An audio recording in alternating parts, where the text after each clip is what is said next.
ಆಚಾರ ಶ್ರೀ ಗುರುಭ್ಯೋ ನಮಃ. ಹರಿ ಓಂ.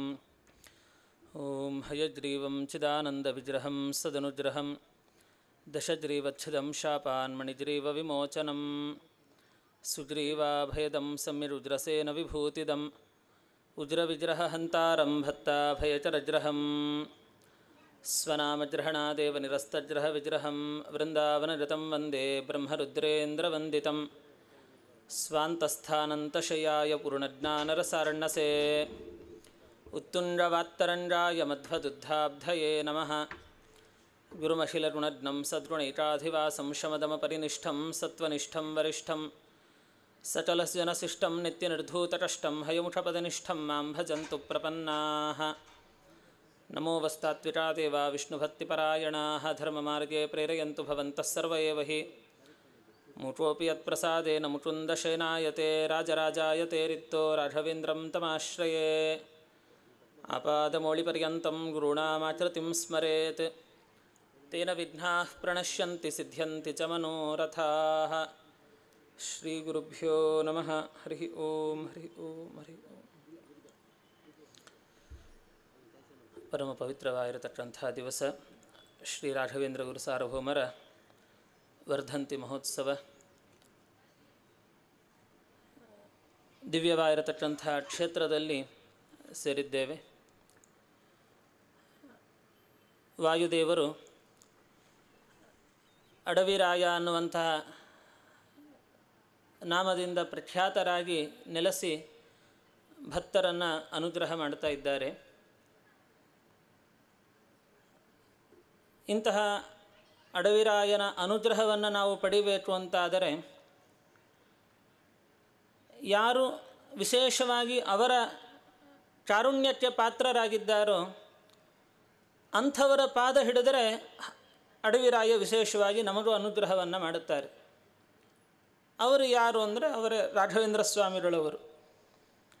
ಗುರುಜಗನ್ನಾಥದಾಸರು ಹೇಳುವಾಗ, ಈತನೊಲಿಯಲು ವಾತನೊಲಿವನು, ವಾತನೊಲಿಯಲು ಹರಿಯು ಒಲಿವ, ಈತ ಸಕಲಕ್ಕೆ ಮುಖ್ಯ ಕಾರಣ ನಾಗಿ ಇರುತ್ತಿಪ್ಪ ಅಂತ ಹೇಳುತ್ತಾರೆ. ರಾಯರು ನಮಗೆ ಅನುಗ್ರಹ ಮಾಡಿದರೆ ಪ್ರಾಣದೇವರು ತಾವಾಗಿ ಅನುಗ್ರಹವನ್ನು ಮಾಡಿಬಿಡುತ್ತಾರಂತೆ. ಪ್ರಾಣದೇವರ ಅನುಗ್ರಹ ಆಯಿತಾ, ದೇವರ ಅನುಗ್ರಹ ತಾನಾಗಿ ಸಿಕ್ಕಿಬಿಡುತ್ತದೆ. ಹಾಗಾಗಿ ಭಗವಂತನ ಪ್ರತಿಬಿಂಬ ಸ್ಥಾನೀಯರಾಗಿ ವಾಯುದೇವರಿದ್ದರೆ ಅಂತಹ ವಾಯುದೇವರ ಪ್ರತಿಬಿಂಬರಾಗಿ ಅವರ ಸನ್ನಿಧಾನವನ್ನು ಹೊತ್ತು ರಾಘವೇಂದ್ರ ಸ್ವಾಮಿಗಳವರು ಇದ್ದಾರೆ. ಹಾಗಾಗಿ ನಾವು ಪ್ರಾಣದೇವರನ್ನು ಇವತ್ತು ಎರಡು ಕಡೆ ನೋಡಲಿಕ್ಕಿದೆ. ಇವತ್ತು ಒಂದು ದೇವಸ್ಥಾನದಲ್ಲಿ ಅಡವಿರಾಯ ಅಂತ ಹೆಸರಿಟ್ಕೊಂಡು ಅಲ್ಲಿ ಕೂತರೆ, ಇನ್ನೊಂದು ರಾಘವೇಂದ್ರ ಸ್ವಾಮಿಗಳ ಅಂತರ್ಯಾಮಿಯಾಗಿ ಇಲ್ಲಿ ವಾಯುದೇವರು ನೆಲೆಸಿದ್ದಾರೆ. ಶ್ರೀಧರನು ಚಕ್ರರೂಪದಿ ಜೀವರೋತ್ತಮ ಪ್ರಾಣದೇವರು, ಸಾವಿರಾಸ್ಯನೆ ರಾಯರೆಂದು ಸುರರು ನಿಂತಿಹರು ಅಂತ ದಾಸರು ತಿಳಿಸುವಂತೆ ಜೀವೋತ್ತಮರಾದ ವಾಯುದೇವರ ವಿಶೇಷ ಸನ್ನಿಧಾನ ರಾಘವೇಂದ್ರ ಸ್ವಾಮಿಗಳವರಲ್ಲಿರ್ತಕ್ಕಂಥದ್ದು. ಆದ್ದರಿಂದ ಅಂತಹ ವಾಯುದೇವರ ಪ್ರೀತಿಗೋಸ್ಕರ ರಾಯರು ವಾಯುದೇವರನ್ನು ಯಾವ ರೀತಿಯಲ್ಲಿ ಚಿಂತನೆ ಮಾಡಿದ್ದಾರೆ, ಅದರಲ್ಲೂ ವ್ಯಾಸರಾಜ ರೂಪದಲ್ಲಿ, ವ್ಯಾಸರಾಜರ ಹನುಮದುಪಾಸನೆ ಅಂತ ನನ್ನ ಒಂದು ವಿಷಯ. ವ್ಯಾಸರಾಜರು ತಮ್ಮ ಎಲ್ಲ ರೂಪಗಳಲ್ಲಿಯೂ ಹನುಮದುಪಾಸನೆಯನ್ನು ಮಾಡಿದ್ದಾರೆ. ಸಾಮಾನ್ಯ ನಾವು ವ್ಯಾಸರಾಜರ ಆ ಒಂದು ಅವತಾರದಲ್ಲಿ ವಿಶೇಷವಾಗಿ ಅನೇಕ ಪ್ರಾಣ ಪ್ರತೀಕಗಳ ಪ್ರತಿಷ್ಠೆ ಮಾಡಿದ್ದು ಎಲ್ಲವನ್ನು ನಾವು ಕೇಳುತ್ತೇವೆ. ಆದರೆ ಎಲ್ಲ ರೂಪದಲ್ಲಿಯೂ ಅದು ನಡೆದಿದೆ. ಮೂಲ ರೂಪದಲ್ಲಿ ಪ್ರಹ್ಲಾದರಾಜರಾಗಿರುವಾಗ ನಾರದರಿಂದ ವಿಶೇಷವಾಗಿ ಉಪದೇಶವನ್ನು ಪಡೆದರು. ನಾರದರು ಯಾರು ಅಂದರೆ ಅವರು ವಾಯುದೇವರ ಶಿಷ್ಯರೇನೆ. ಹಾಗಾಗಿ ಪ್ರಹ್ಲಾದರಾಜರು ಪರಮಗುರುಭ್ಯೋ ನಮಃ ಅಂತ ಹೇಳುವಾಗ ಅಲ್ಲಿ ವಾಯುದೇವರ ಸ್ಮರಣೆಯನ್ನು ಮಾಡಲೇಬೇಕಲ್ಲಿ. ಸೋಹನ್ ಕಥನ್ನು ವಿಸೃಜೇ ತವಭೃತ್ಯ ಸೇವಾಂ ಅಂತ ನರಸಿಂಹದೇವರ ಹತ್ರನೇ ಅವರು ಕೇಳುತ್ತಾರೆ. ಆದ್ದರಿಂದ ಪ್ರಹ್ಲಾದರಾಜರಾಗಿರುವಾಗಲಿಯೂ ಅಲ್ಲಿಯೂ ವಿಶೇಷವಾಗಿ ವಾಯುದೇವರ ಉಪಾಸನೆಯನ್ನು ಮಾಡಿದ್ದಾರೆ. ನಂತರದಲ್ಲಿ ಬಾಹ್ಲೀಕರಾಜರಾಗಿ ಬಂದಾಗಿಯೂ ಭೀಮಸೇನ ದೇವರಲ್ಲ ಅದೆಷ್ಟು ದೃಢವಾದ ಭಕ್ತಿ ಅಂತ ಹೇಳಿದರೆ ಅವರೇ ಪ್ರಾರ್ಥನೆ ಮಾಡಿದ್ದುಂಟು, ಭೀಮತ್ವಯೈವ ಹಂತವ್ಯ ರಣೇ ಹಂಭೂತಿಮಿಚ್ಛತ ಅಂತ.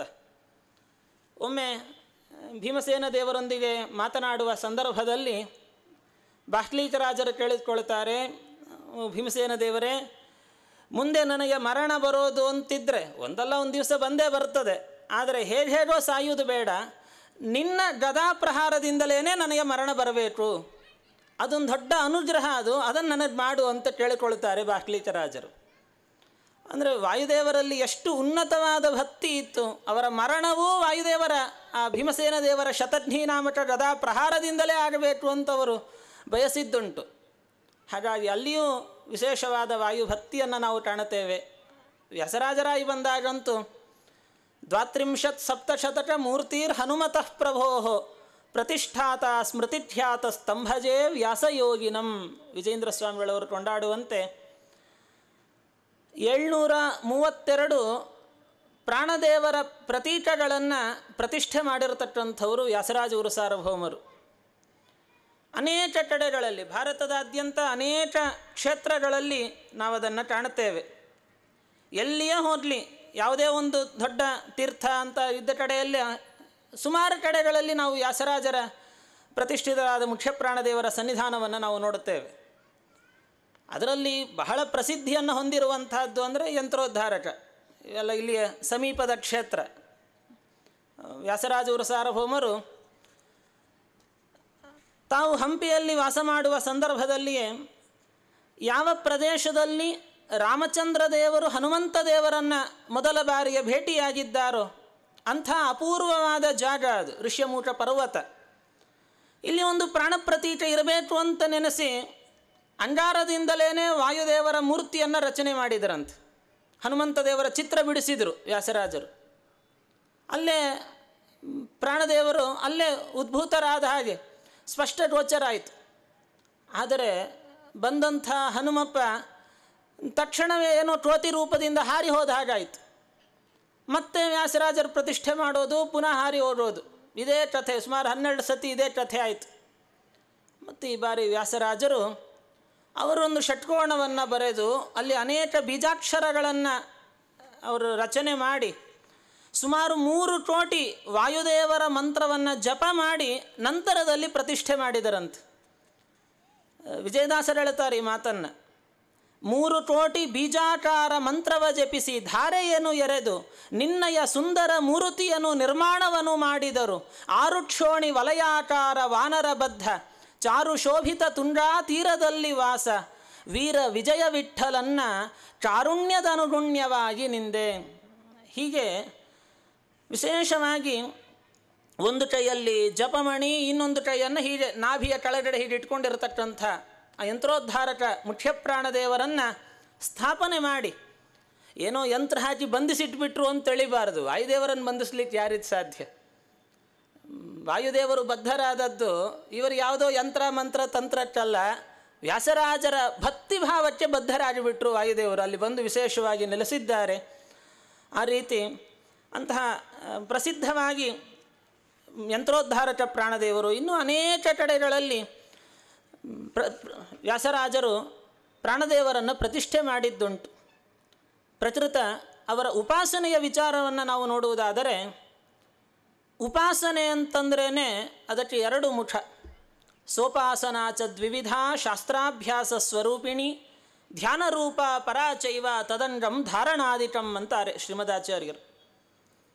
ಒಂದು ಶಾಸ್ತ್ರಾಭ್ಯಾಸ ರೂಪವಾದಂಥದ್ದು ಉಪಾಸನೆ ಅಂತಂದರೆ ನಿರಂತರವಾಗಿ ಅವರ ಶಾಸ್ತ್ರಗಳನ್ನು ಅಧ್ಯಯನ ಮಾಡತಕ್ಕಂಥದ್ದು. ಎರಡನೆಯದಾಗಿ ಅವರ ಸತತವಾದ ಧ್ಯಾನ, ಒಂದು ಕ್ಷಣವೂ ಬಿಡದೆ ಧ್ಯಾನ ಅಂದ್ರೇ ನೈರಂತರ್ಯಂ ಮನೋವೃತ್ತೇ ಧ್ಯಾನಮಿತ್ಯಭಿಧೀಯತೆ. ಮನಸ್ಸು ನಿರಂತರವಾಗಿ ಅವರ ಪಾದಕಮಲಗಳಲ್ಲಿ ಆಸಕ್ತವಾಗಿರುವಿಕೆ. ಈ 2 ಬಗೆಯ ಉಪಾಸನೆಯನ್ನು ವ್ಯಾಸರಾಜರು ಮಾಡಿದ್ದಾರೆ. ವ್ಯಾಸರಾಜರು ಶ್ರೀಮದಾಚಾರ್ಯರ ಅನೇಕ ಶಾಸ್ತ್ರಗ್ರಂಥಗಳಿಗೆ ವ್ಯಾಖ್ಯಾನವನ್ನು ರಚನೆ ಮಾಡುವ ಮೂಲಕ ತಮ್ಮ ತಾತ್ಪರ್ಯ ಚಂದ್ರಿಕಾ, ನ್ಯಾಯಾಮೃತ, ತರ್ಕತಾಂಡವ, ಭೇದೋಜ್ಜೀವನ, ಮಂದಾರ ಮಂಜರಿ ಮುಂತಾದ ಅತ್ಯಪೂರ್ವವಾದ ಕೃತಿಗಳು, ಕನ್ನಡದಲ್ಲಿ ಮತ್ತು ಅನೇಕ ವಿಧವಾದ ದೇವರ ನಾಮಗಳು, ಇದೆಲ್ಲವನ್ನು ರಚಿಸುವ ಮೂಲಕ ಶಾಸ್ತ್ರದ ಒಂದು ನೆಲೆಯಲ್ಲಿಯೂ ವಾಯುದೇವರ ಉಪಾಸನೆಯನ್ನು ಮಾಡಿದ್ದಾರೆ. ವಾಯುದೇವರ ಮೇಲೇ ಸುಮಾರು ಅವರು ರಚಿಸಿದ ಸುಮಾರು ಒಂದು 13 ದೇವರ ನಾಮಗಳು ಇವತ್ತು ಉಪಲಬ್ಧಿ ಇದ್ದಾವೆ. ಎಷ್ಟೋ ದೇವರ ನಾಮಗಳು ಅವು ಜನಪ್ರಿಯವಾಗಿ ಅನೇಕರ ಬಾಯಲ್ಲಿ ಇವತ್ತಿಯೂ ನಾವು ಕೇಳುತ್ತೇವೆ. ಅದಲ್ಲದೆ ಎರಡನೆಯ ಬಗೆಯ ಉಪಾಸನೆ, ಅದೇ ಧ್ಯಾನ ರೂಪ. ವಾಯುದೇವರನ್ನು ನಿರಂತರವಾಗಿ ಧ್ಯಾನ. ಏನು ಧ್ಯಾನ ಮಾಡೋದು? ಏನು, ಯಾವುದನ್ನು ಕುರಿತು ಧ್ಯಾನ ಮಾಡಬೇಕು ನಾವು?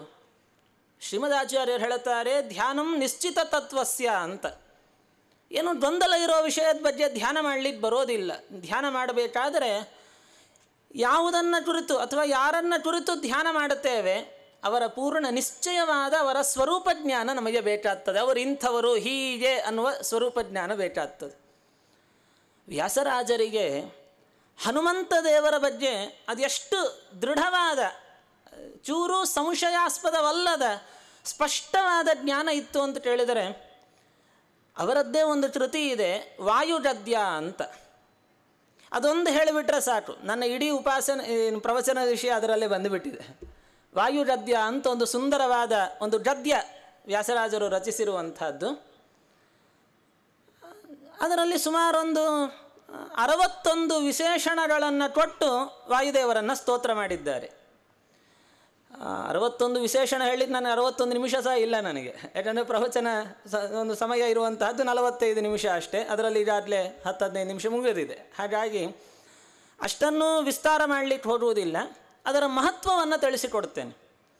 ಏನು ವ್ಯಾಸರಾಜರು ವಾಯುಗದ್ಯ ಅಂತ ರಚನೆ ಮಾಡಿದ್ದಾರೆ, ಆ ಗದ್ಯ ನಮಗೆ ಅರ್ಥ ಆಗಬೇಕು ಅಂತಂದರೆ ಇಡೀ ಸರ್ವಮೂಲ ನಮ್ಮ ತಲೆಯಲ್ಲಿರಬೇಕು, ಇಲ್ಲದೇ ಆದರೆ ಅರ್ಥ ಆಗುವುದಿಲ್ಲ ಅದು.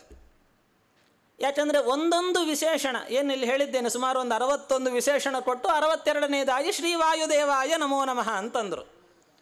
ಒಂದೊಂದು ವಿಶೇಷಣವನ್ನು ಅವರು ಹೇಳುವಾಗ ಒಂದೊಂದು ಗ್ರಂಥದಿಂದ ತೆಗೆದುಕೊಳ್ತಾರೆ ವ್ಯಾಸರಾಜರು. ಒಂದು ಛಾಂದೋಗ್ಯ ಭಾಷ್ಯದಿಂದ ಆರಿಸಿಕೊಳ್ತಾರೆ, ಒಂದು ಐತರೇಯ ಭಾಷ್ಯ, ಒಂದು ಬೃಹತ್ ಭಾಷ್ಯ, ಒಂದು ತೈತ್ತಿರೇಯ, ಒಂದು ಸೂತ್ರ ಭಾಷ್ಯ, ಅಥವಾ ಒಂದು ತಾತ್ಪರ್ಯ ನಿರ್ಣಯ, ಇನ್ನೊಂದು ಭಾಗವತ ತಾತ್ಪರ್ಯ, ಇನ್ನೊಂದು ನ್ಯಾಯಾಮೃತ.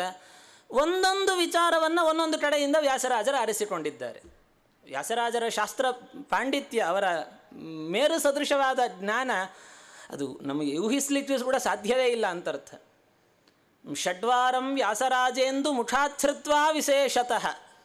ವಿಜೇಂದ್ರ ಸ್ವಾಮಿಗಳಂಥವರಿಗೆ 6 ಬಾರಿ ಸಮಗ್ರ ಸರ್ವಮೂಲವನ್ನು ಪಾಠ ಮಾಡಿ ಮಂಗಳ ಮಾಡಿದವರು ವ್ಯಾಸರಾಜವರು ಸಾರ್ವಭೌಮರು. 6 ಬಾರಿ ಸಮಗ್ರ ಸರ್ವಮೂಲ ಗ್ರಂಥಗಳನ್ನು ಪಾಠ ಮಾಡಿದ್ದಾರೆ. ನ್ಯಾಯಸುಧಾ ಗ್ರಂಥವನ್ನು 9 ಬಾರಿ ಪಾಠ ಮಾಡಿ ಮಂಗಳ ಮಾಡಿದ್ದಾರೆ. ನವಕೃತ್ವೋ ನ್ಯಾಯಸುಧಾಂ ವ್ಯಾಸತೀರ್ಥ ಪಯೋನಿಧೇ. ಅಂಥ ದಿವ್ಯವಾದ ಜ್ಞಾನದ ಮೇರು ಶಿಖರ ವ್ಯಾಸರಾಜರು ಅಂತ ಹೇಳಿದರೆ. ಆದ್ದರಿಂದ ವಾಯುದೇವರನ್ನು ಸ್ತೋತ್ರ ಮಾಡುವಾಗ ವಾಯುದೇವರ ಸಮಸ್ತ ಶಾಸ್ತ್ರಗಳಲ್ಲಿ ವಾಯುದೇವರು ಪ್ರತಿಪಾದ್ಯರಾಗಿದ್ದಾರೆ. ಹಾಗಾಗಿ ಒಂದು ವಿಶ್ವರೂಪವನ್ನೇ ನಮ್ಮ ಕಣ್ಣು ಮುಂದೆ ನಿಲ್ಲಿಸಿಬಿಡುತ್ತಾರೆ ವ್ಯಾಸರಾಜವರು ಸಾರ್ವಭೌಮರು. ಪ್ರಾರಂಭದಲ್ಲಿ ಭಾರತೀ ರಮಣಂ ವಾಯುಂ ಕಾರಣಂ ಸರ್ವಸಂಪದಾಂ ತಾರಕಂ ಭವಪಾಥೋದೇಹೆ ನಾರಾಯಣ ಪರಂ ನುಮಃ. ಮುಖ್ಯಪ್ರಾಣದೇವರು ಸಮಸ್ತ ಸಂಪತ್ತಿಗೂ ಕಾರಣೀಭೂತರಾದ, ನಮ್ಮನ್ನು ಸಂಸಾರ ಸಮುದ್ರದಿಂದಲೇ ದಾಟಿಸ್ತಕ್ಕಂಥ ಭಗವಂತನ ಅಚ್ಛಿನ್ನ ಭಕ್ತರಾದ ವಾಯುದೇವರನ್ನು ನಾವು ನುಮಃ ಅಂದರೆ ಸ್ತೋತ್ರ ಮಾಡುತ್ತೇವೆ ಅಂತ ಶುರು ಮಾಡುತ್ತಾರೆ. ವಾಯುದೇವರ ಗುಣ, ರೂಪ, ಕ್ರಿಯ ಈ 3 ಕುರಿತು ಹೊಗಳಿದ್ದುಂಟು ಈ ಗದ್ಯದಲ್ಲಿ. ವ್ಯಾಸರಾಜವರು ಸಾರ್ವಭೌಮರು ಮೊದಲು ವಾಯುದೇವರ ಗುಣಗಳನ್ನು ಸ್ತೋತ್ರ ಮಾಡ್ತಾ ಬರುತ್ತಾರೆ. ಶ್ರೀಮತೆ ಧರ್ಮಜ್ಞಾನ ವೈರಾಗ್ಯೈಶ್ವರ್ಯಾದಿ ಗುಣವತೆ. ನಾವು ದೇವತೆಗಳಲ್ಲಿ ಅಥವಾ ಪರಮಾತ್ಮನಲ್ಲಿ ಯಾವ ರೀತಿಯ ಗುಣಗಳನ್ನು ಚಿಂತನೆ ಮಾಡ್ತೇವೋ ನಮ್ಮಲ್ಲಿಯೂ ಅದೇ ತರಹದ ಗುಣಗಳನ್ನೇ ಅವರು ಕೊಡ್ತಾರೆ ಅಂತ ಶಾಸ್ತ್ರ. ಆ ನಿಟ್ಟಿನಲ್ಲಿ ನಾವೆಲ್ಲ ಇಷ್ಟು ದೂರ ಅಡವಿರಾಯನ ಸನ್ನಿಧಾನಕ್ಕೆ ಬಂದಿದ್ದೇವೆ, ಹನುಮಂತನ ದರ್ಶನವನ್ನು ಮಾಡುತ್ತೇವೆ. ನಾವು ವಾಯುದೇವರನ್ನು ನೋಡಿ ಏನೋ ನಮ್ಮದು ಬೇಕಾಯಿದ್ದು ಒಂದಷ್ಟು ಲಿಸ್ಟ್ ಹಿಡ್ಕೊಂಡು ಬಂದಿರ್ತೇವೆ. ಮನೆಯಿಂದ ಹೊರಟಾಗಲೇ ತಲೆಯಲ್ಲಿ ಒಂದು ಲಿಸ್ಟು ಪ್ರಿಪೇರ್ ಮಾಡ್ಕೊಂಡು ಬಂದಿರ್ತೇವೆ. ಇಂಥದ್ದೆಲ್ಲ ಕೇಳ್ಕೊಳ್ಬೇಕು, ಅದೆಲ್ಲ ಬಡಬಡನೆ ಕೇಳಿಕೊಂಡು ಅವಸರದಲ್ಲಿ ಓಡಿ ಹೊಟ್ಟೋಗ್ತಾ ಇರ್ತೇವೆ. ಆದರೆ ಒಂದು ನಿಮಿಷ ಆದರೂ ನಾವು ವಾಯುದೇವರ ಮುಂದೆ ಕೂತು ಯಾವ ಯಾವ ಗುಣಗಳ ಮೂಲಕ ಅವರನ್ನು ನಾವು ಚಿಂತನೆ ಮಾಡಬೇಕು, ಅವರ ಉಪಾಸನೆ ಎಷ್ಟು ಎತ್ತರದ ಚೇತನ ವಾಯುದೇವರು ಅಂತ ಹೇಳಿದರೆ, ಜೀವಕೋಟಿಯಲ್ಲಿಯೇ ವಾಯುದೇವರಂಥ ಅರ್ಥಾತ್ ಪ್ರಾಣದೇವರಂಥ ಜೀವ ಮತ್ತೊಬ್ಬ ಇಲ್ಲವೇ ಇಲ್ಲ. ಸರ್ವ ಜೀವೋತ್ತಮೋ ವಾಯು, ಸಮಸ್ತ ದೇವೋತ್ತಮರು, ಸಮಸ್ತ ಜೀವೋತ್ತಮರು ವಾಯುದೇವರು ಅಂತ ಹೇಳಿದರೆ. ಆದ್ದರಿಂದ ಅಂಥ ವಾಯುದೇವರು ಅನಂತ ಗುಣಗಳ ಸಮುದ್ರ ಅವರು. ನಮ್ಮ ಅಡವಿರಾಯ ಒಂದಲ್ಲ ಎರಡಲ್ಲ ಅನೇಕ ಗುಣಗಳ ಸಾಗರ ಆತ, ಸಮುದ್ರ ಇದ್ದ ಹಾಗೆ. ನಾವು ಇವತ್ತು ಆ ಸಮುದ್ರದಲ್ಲಿ ಈಜಾಡ್ಲಿಕ್ಕೆ ಬಂದಿದ್ದೇವೆ. ಅದು ಬರೀ ಮೇಲ್ಮೇಲೆ ಉಪ್ಪು ನೀರು ಕುಡ್ಕೊಂಡು ಹೋದರೆ ಪ್ರಯೋಜನ ಇಲ್ಲ. ಒಂದೆರಡು ಮುತ್ತಾದರೂ ತೊಗೊಂಡು ಹೋಗ್ಬೇಕು. ಸಮುದ್ರದ ಹತ್ರ ಹೋಗಿದ್ದಕ್ಕೆ ಇಳಿದು ಒಂದೆರಡು ಮುತ್ತು ನಾವು ಮನೆ ತೊಗೊಂಡು ಹೋಗಬೇಕು. ಏನು ಆ ಮುತ್ತುಗಳು ಅಂದರೆ ಆ ಅಡವಿರಾಯನಲ್ಲಿರುವ ಏನೆಲ್ಲ ಅಪರೂಪದ ಗುಣಗಳಿದ್ದಾವೆ ಅದೇ ಮುತ್ತುಗಳಿದ್ದ ಹಾಗೆ. ಅದು ನಮ್ಮ ಯೋಗ್ಯತಾನುಸಾರವ ಯಾರು ಎಷ್ಟು ಬೇಕಾದರೂ ಆರಿಸ್ಕೊಂಡು ಹೋಗ್ಬೋದು. ಇದು ಎಷ್ಟು ಗುಣ ಹಿಡ್ಕೊಂಡು ಹೋದರೂ ಏನು ಕಮ್ಮಿ ಆಗೋದಿಲ್ಲ. ಆ ರೀತಿಯಲ್ಲಿ ಪ್ರಾಣದೇವರಲ್ಲಿ ನಾವು ಪ್ರಧಾನವಾಗಿ ಚಿಂತನೆ ಮಾಡಬೇಕಾದಂಥ ಗುಣಗಳು ಯಾವುದು ಅದನ್ನು ಹೇಳುತ್ತಾರೆ. ಧರ್ಮ ವಿಜ್ಞಾನ ವೈರಾಗ್ಯ ಪರಮೈಶ್ವರ್ಯ ಶಾಲಿನಃ ಆನಂದತೀರ್ಥ ಭಗವತ್ ಪಾದಾನ್ ವಂದೇ ನಿರಂತರಂ. ಗೀತಾ ತಾತ್ಪರ್ಯದ ನ್ಯಾಯದೀಪಿಕೆಯಲ್ಲಿ ಟೀಕಾಕೃತ್ಪಾದರು ಹೇಳುವ ಮಾತಿದು. ಅದನ್ನೇ ವ್ಯಾಸರಾಜರು ಸಂಗ್ರಹ ಮಾಡುತ್ತಾರೆ ಇಲ್ಲಿ. ಧರ್ಮ ವಿಜ್ಞಾನ ವೈರಾಗ್ಯ ಐಶ್ವರ್ಯಾದಿ ಗುಣವತೆ. ವಾಯುದೇವರು ಅಂದರೆ ಧರ್ಮದ ಮೂರ್ತಿ, ಶುದ್ಧವಾದ ಭಾಗವತ ಧರ್ಮ. ಎಂದೂ ಧರ್ಮ ತಪ್ಪಿದವರಲ್ಲ. ತಮ್ಮ ಮೂಲ ರೂಪದಲ್ಲಿರಲಿ ಅವತಾರ ರೂಪಗಳಲ್ಲಿರಲಿ ಪ್ರತಿಯೊಂದು ಕಡೆಯಲ್ಲಿಯೂ ಯಾವುದೇ ಒಂದು ಚರ್ಯೆಯನ್ನು ತೆಗೆದುಕೊಳ್ಳಿ, ಚೂರು ಧರ್ಮವನ್ನು ಬಿಟ್ಟವರಲ್ಲ ಅವರು. ಧರ್ಮದ ಮೂರ್ತಿ ವಾಯುದೇವರು ಅಂತ ಹೇಳಿದರು. ಹಾಗಾಗಿ ಅವರಿಗೆ ಧರ್ಮ ಅಂತಲೇ ಒಂದು ಹೆಸರಿದೆ ಪ್ರಾಣದೇವರಿಗೆ. ಅದರಂತೆ ತತ್ವಜ್ಞಾನ, ತತ್ವಜ್ಞಾನೇ ವಿಷ್ಣು ಭಕ್ತವು ಧೈರ್ಯೇ ಸ್ಥೈರ್ಯೇ ಪರಾಕ್ರಮೆ. ಪ್ರಾಣದೇವರಲ್ಲಿ ಚಿಂತನೆ ಮಾಡಬೇಕಾದ ಗುಣಗಳಿವು. ವಿಶಿಷ್ಟವಾದ ತತ್ವಜ್ಞಾನ, ವಿಷ್ಣು ಭಕ್ತಿ, ಧೈರ್ಯ. ದಾಸರು ಹೇಳುತ್ತಾರಲ್ಲ, ಅಂಜೀಕಿನ್ಯಾತಕ್ಕಯ್ಯ ಸಜ್ಜನರಿಯ ಭಯವೂ ಇನ್ಯಾತಕ್ಕಯ್ಯ. ವಾಯುದೇವರ ಸ್ಮರಣೆ ಮಾಡಿದರೆ ಸಾಕು, ಎಲ್ಲ ಭಯಗಳು ದೂರ ಓಡಿ ಹೋಗ್ತವೆ. ಆದ್ದರಿಂದ ಯಾಕಂದ್ರೆ ಅವರು ಧೈರ್ಯದ ಮೂರ್ತಿಯವರು. ಅದರಂತೆ ಸ್ಥೈರ್ಯ, ಸ್ಥಿರವಾಗಿ ನಿಲ್ಲುವಿಕೆ ಒಂದು ಕಾರ್ಯದಲ್ಲಿ. ಪರಾಕ್ರಮ, ವೇಗ, ಲಾಘವ, ವೇಗೇಚ ಲಾಘವೇಚೈವ ಪ್ರಲಾಪಸ್ಯ ಚ ವರ್ಜನೆ. ಪ್ರಲಾಪ ಅಂದರೆ ಯಾವುದೋ ಹಾಳು ಹರಟೆಯನ್ನು ಹೊಡಿತಾ ಕೂತ್ಕೊಳ್ಳೋದು.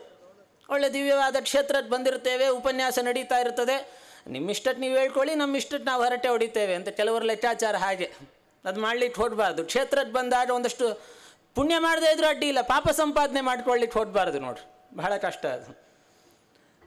ಅದು ವಾಯುದೇವರಲ್ಲಿ ವಿಶೇಷವಾಗಿ ಆ ಗುಣ ಚಿಂತನೆ ಮಾಡಲಿಕ್ಕಿದೆ ನಾವು. ಪ್ರಲಾಪಸ್ಯ ಚ ವರ್ಜನೆ ಭೀಮಸೇನ ಸಮೋ ನಾಸ್ತಿ ಸೇನೆಯೋರು ಭಯೋರಪಿ. ಆ ರೀತಿಯಲ್ಲಿ ವಾಯುದೇವರಲ್ಲಿ ಧರ್ಮ, ಜ್ಞಾನ, ವೈರಾಗ್ಯ, ಐಶ್ವರ್ಯ ಎಲ್ಲ ಗುಣಗಳ ಸಾಕಾರ ಮೂರ್ತಿಯವರು. ನೀವು ತತ್ವಜ್ಞಾನವನ್ನು ತೆಗೆದುಕೊಂಡ್ರೆ ವಾಯುದೇವರಷ್ಟು ಜ್ಞಾನ ಇನ್ಯಾರಲ್ಲಿಯೂ ಇಲ್ಲ. ರುದ್ರಾದಿ ದೇವತೆಗಳಿಗೂ ಉಪದೇಶ ಮಾಡುತ್ತಾರವರು.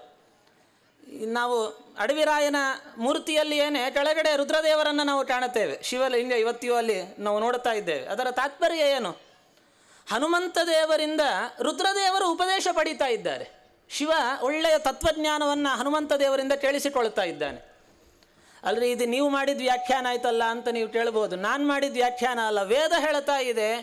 ಈಶಾನ ಸಶ್ಯವಾಸಾಕ್ರಂತ ಸೂರಯಾಹ.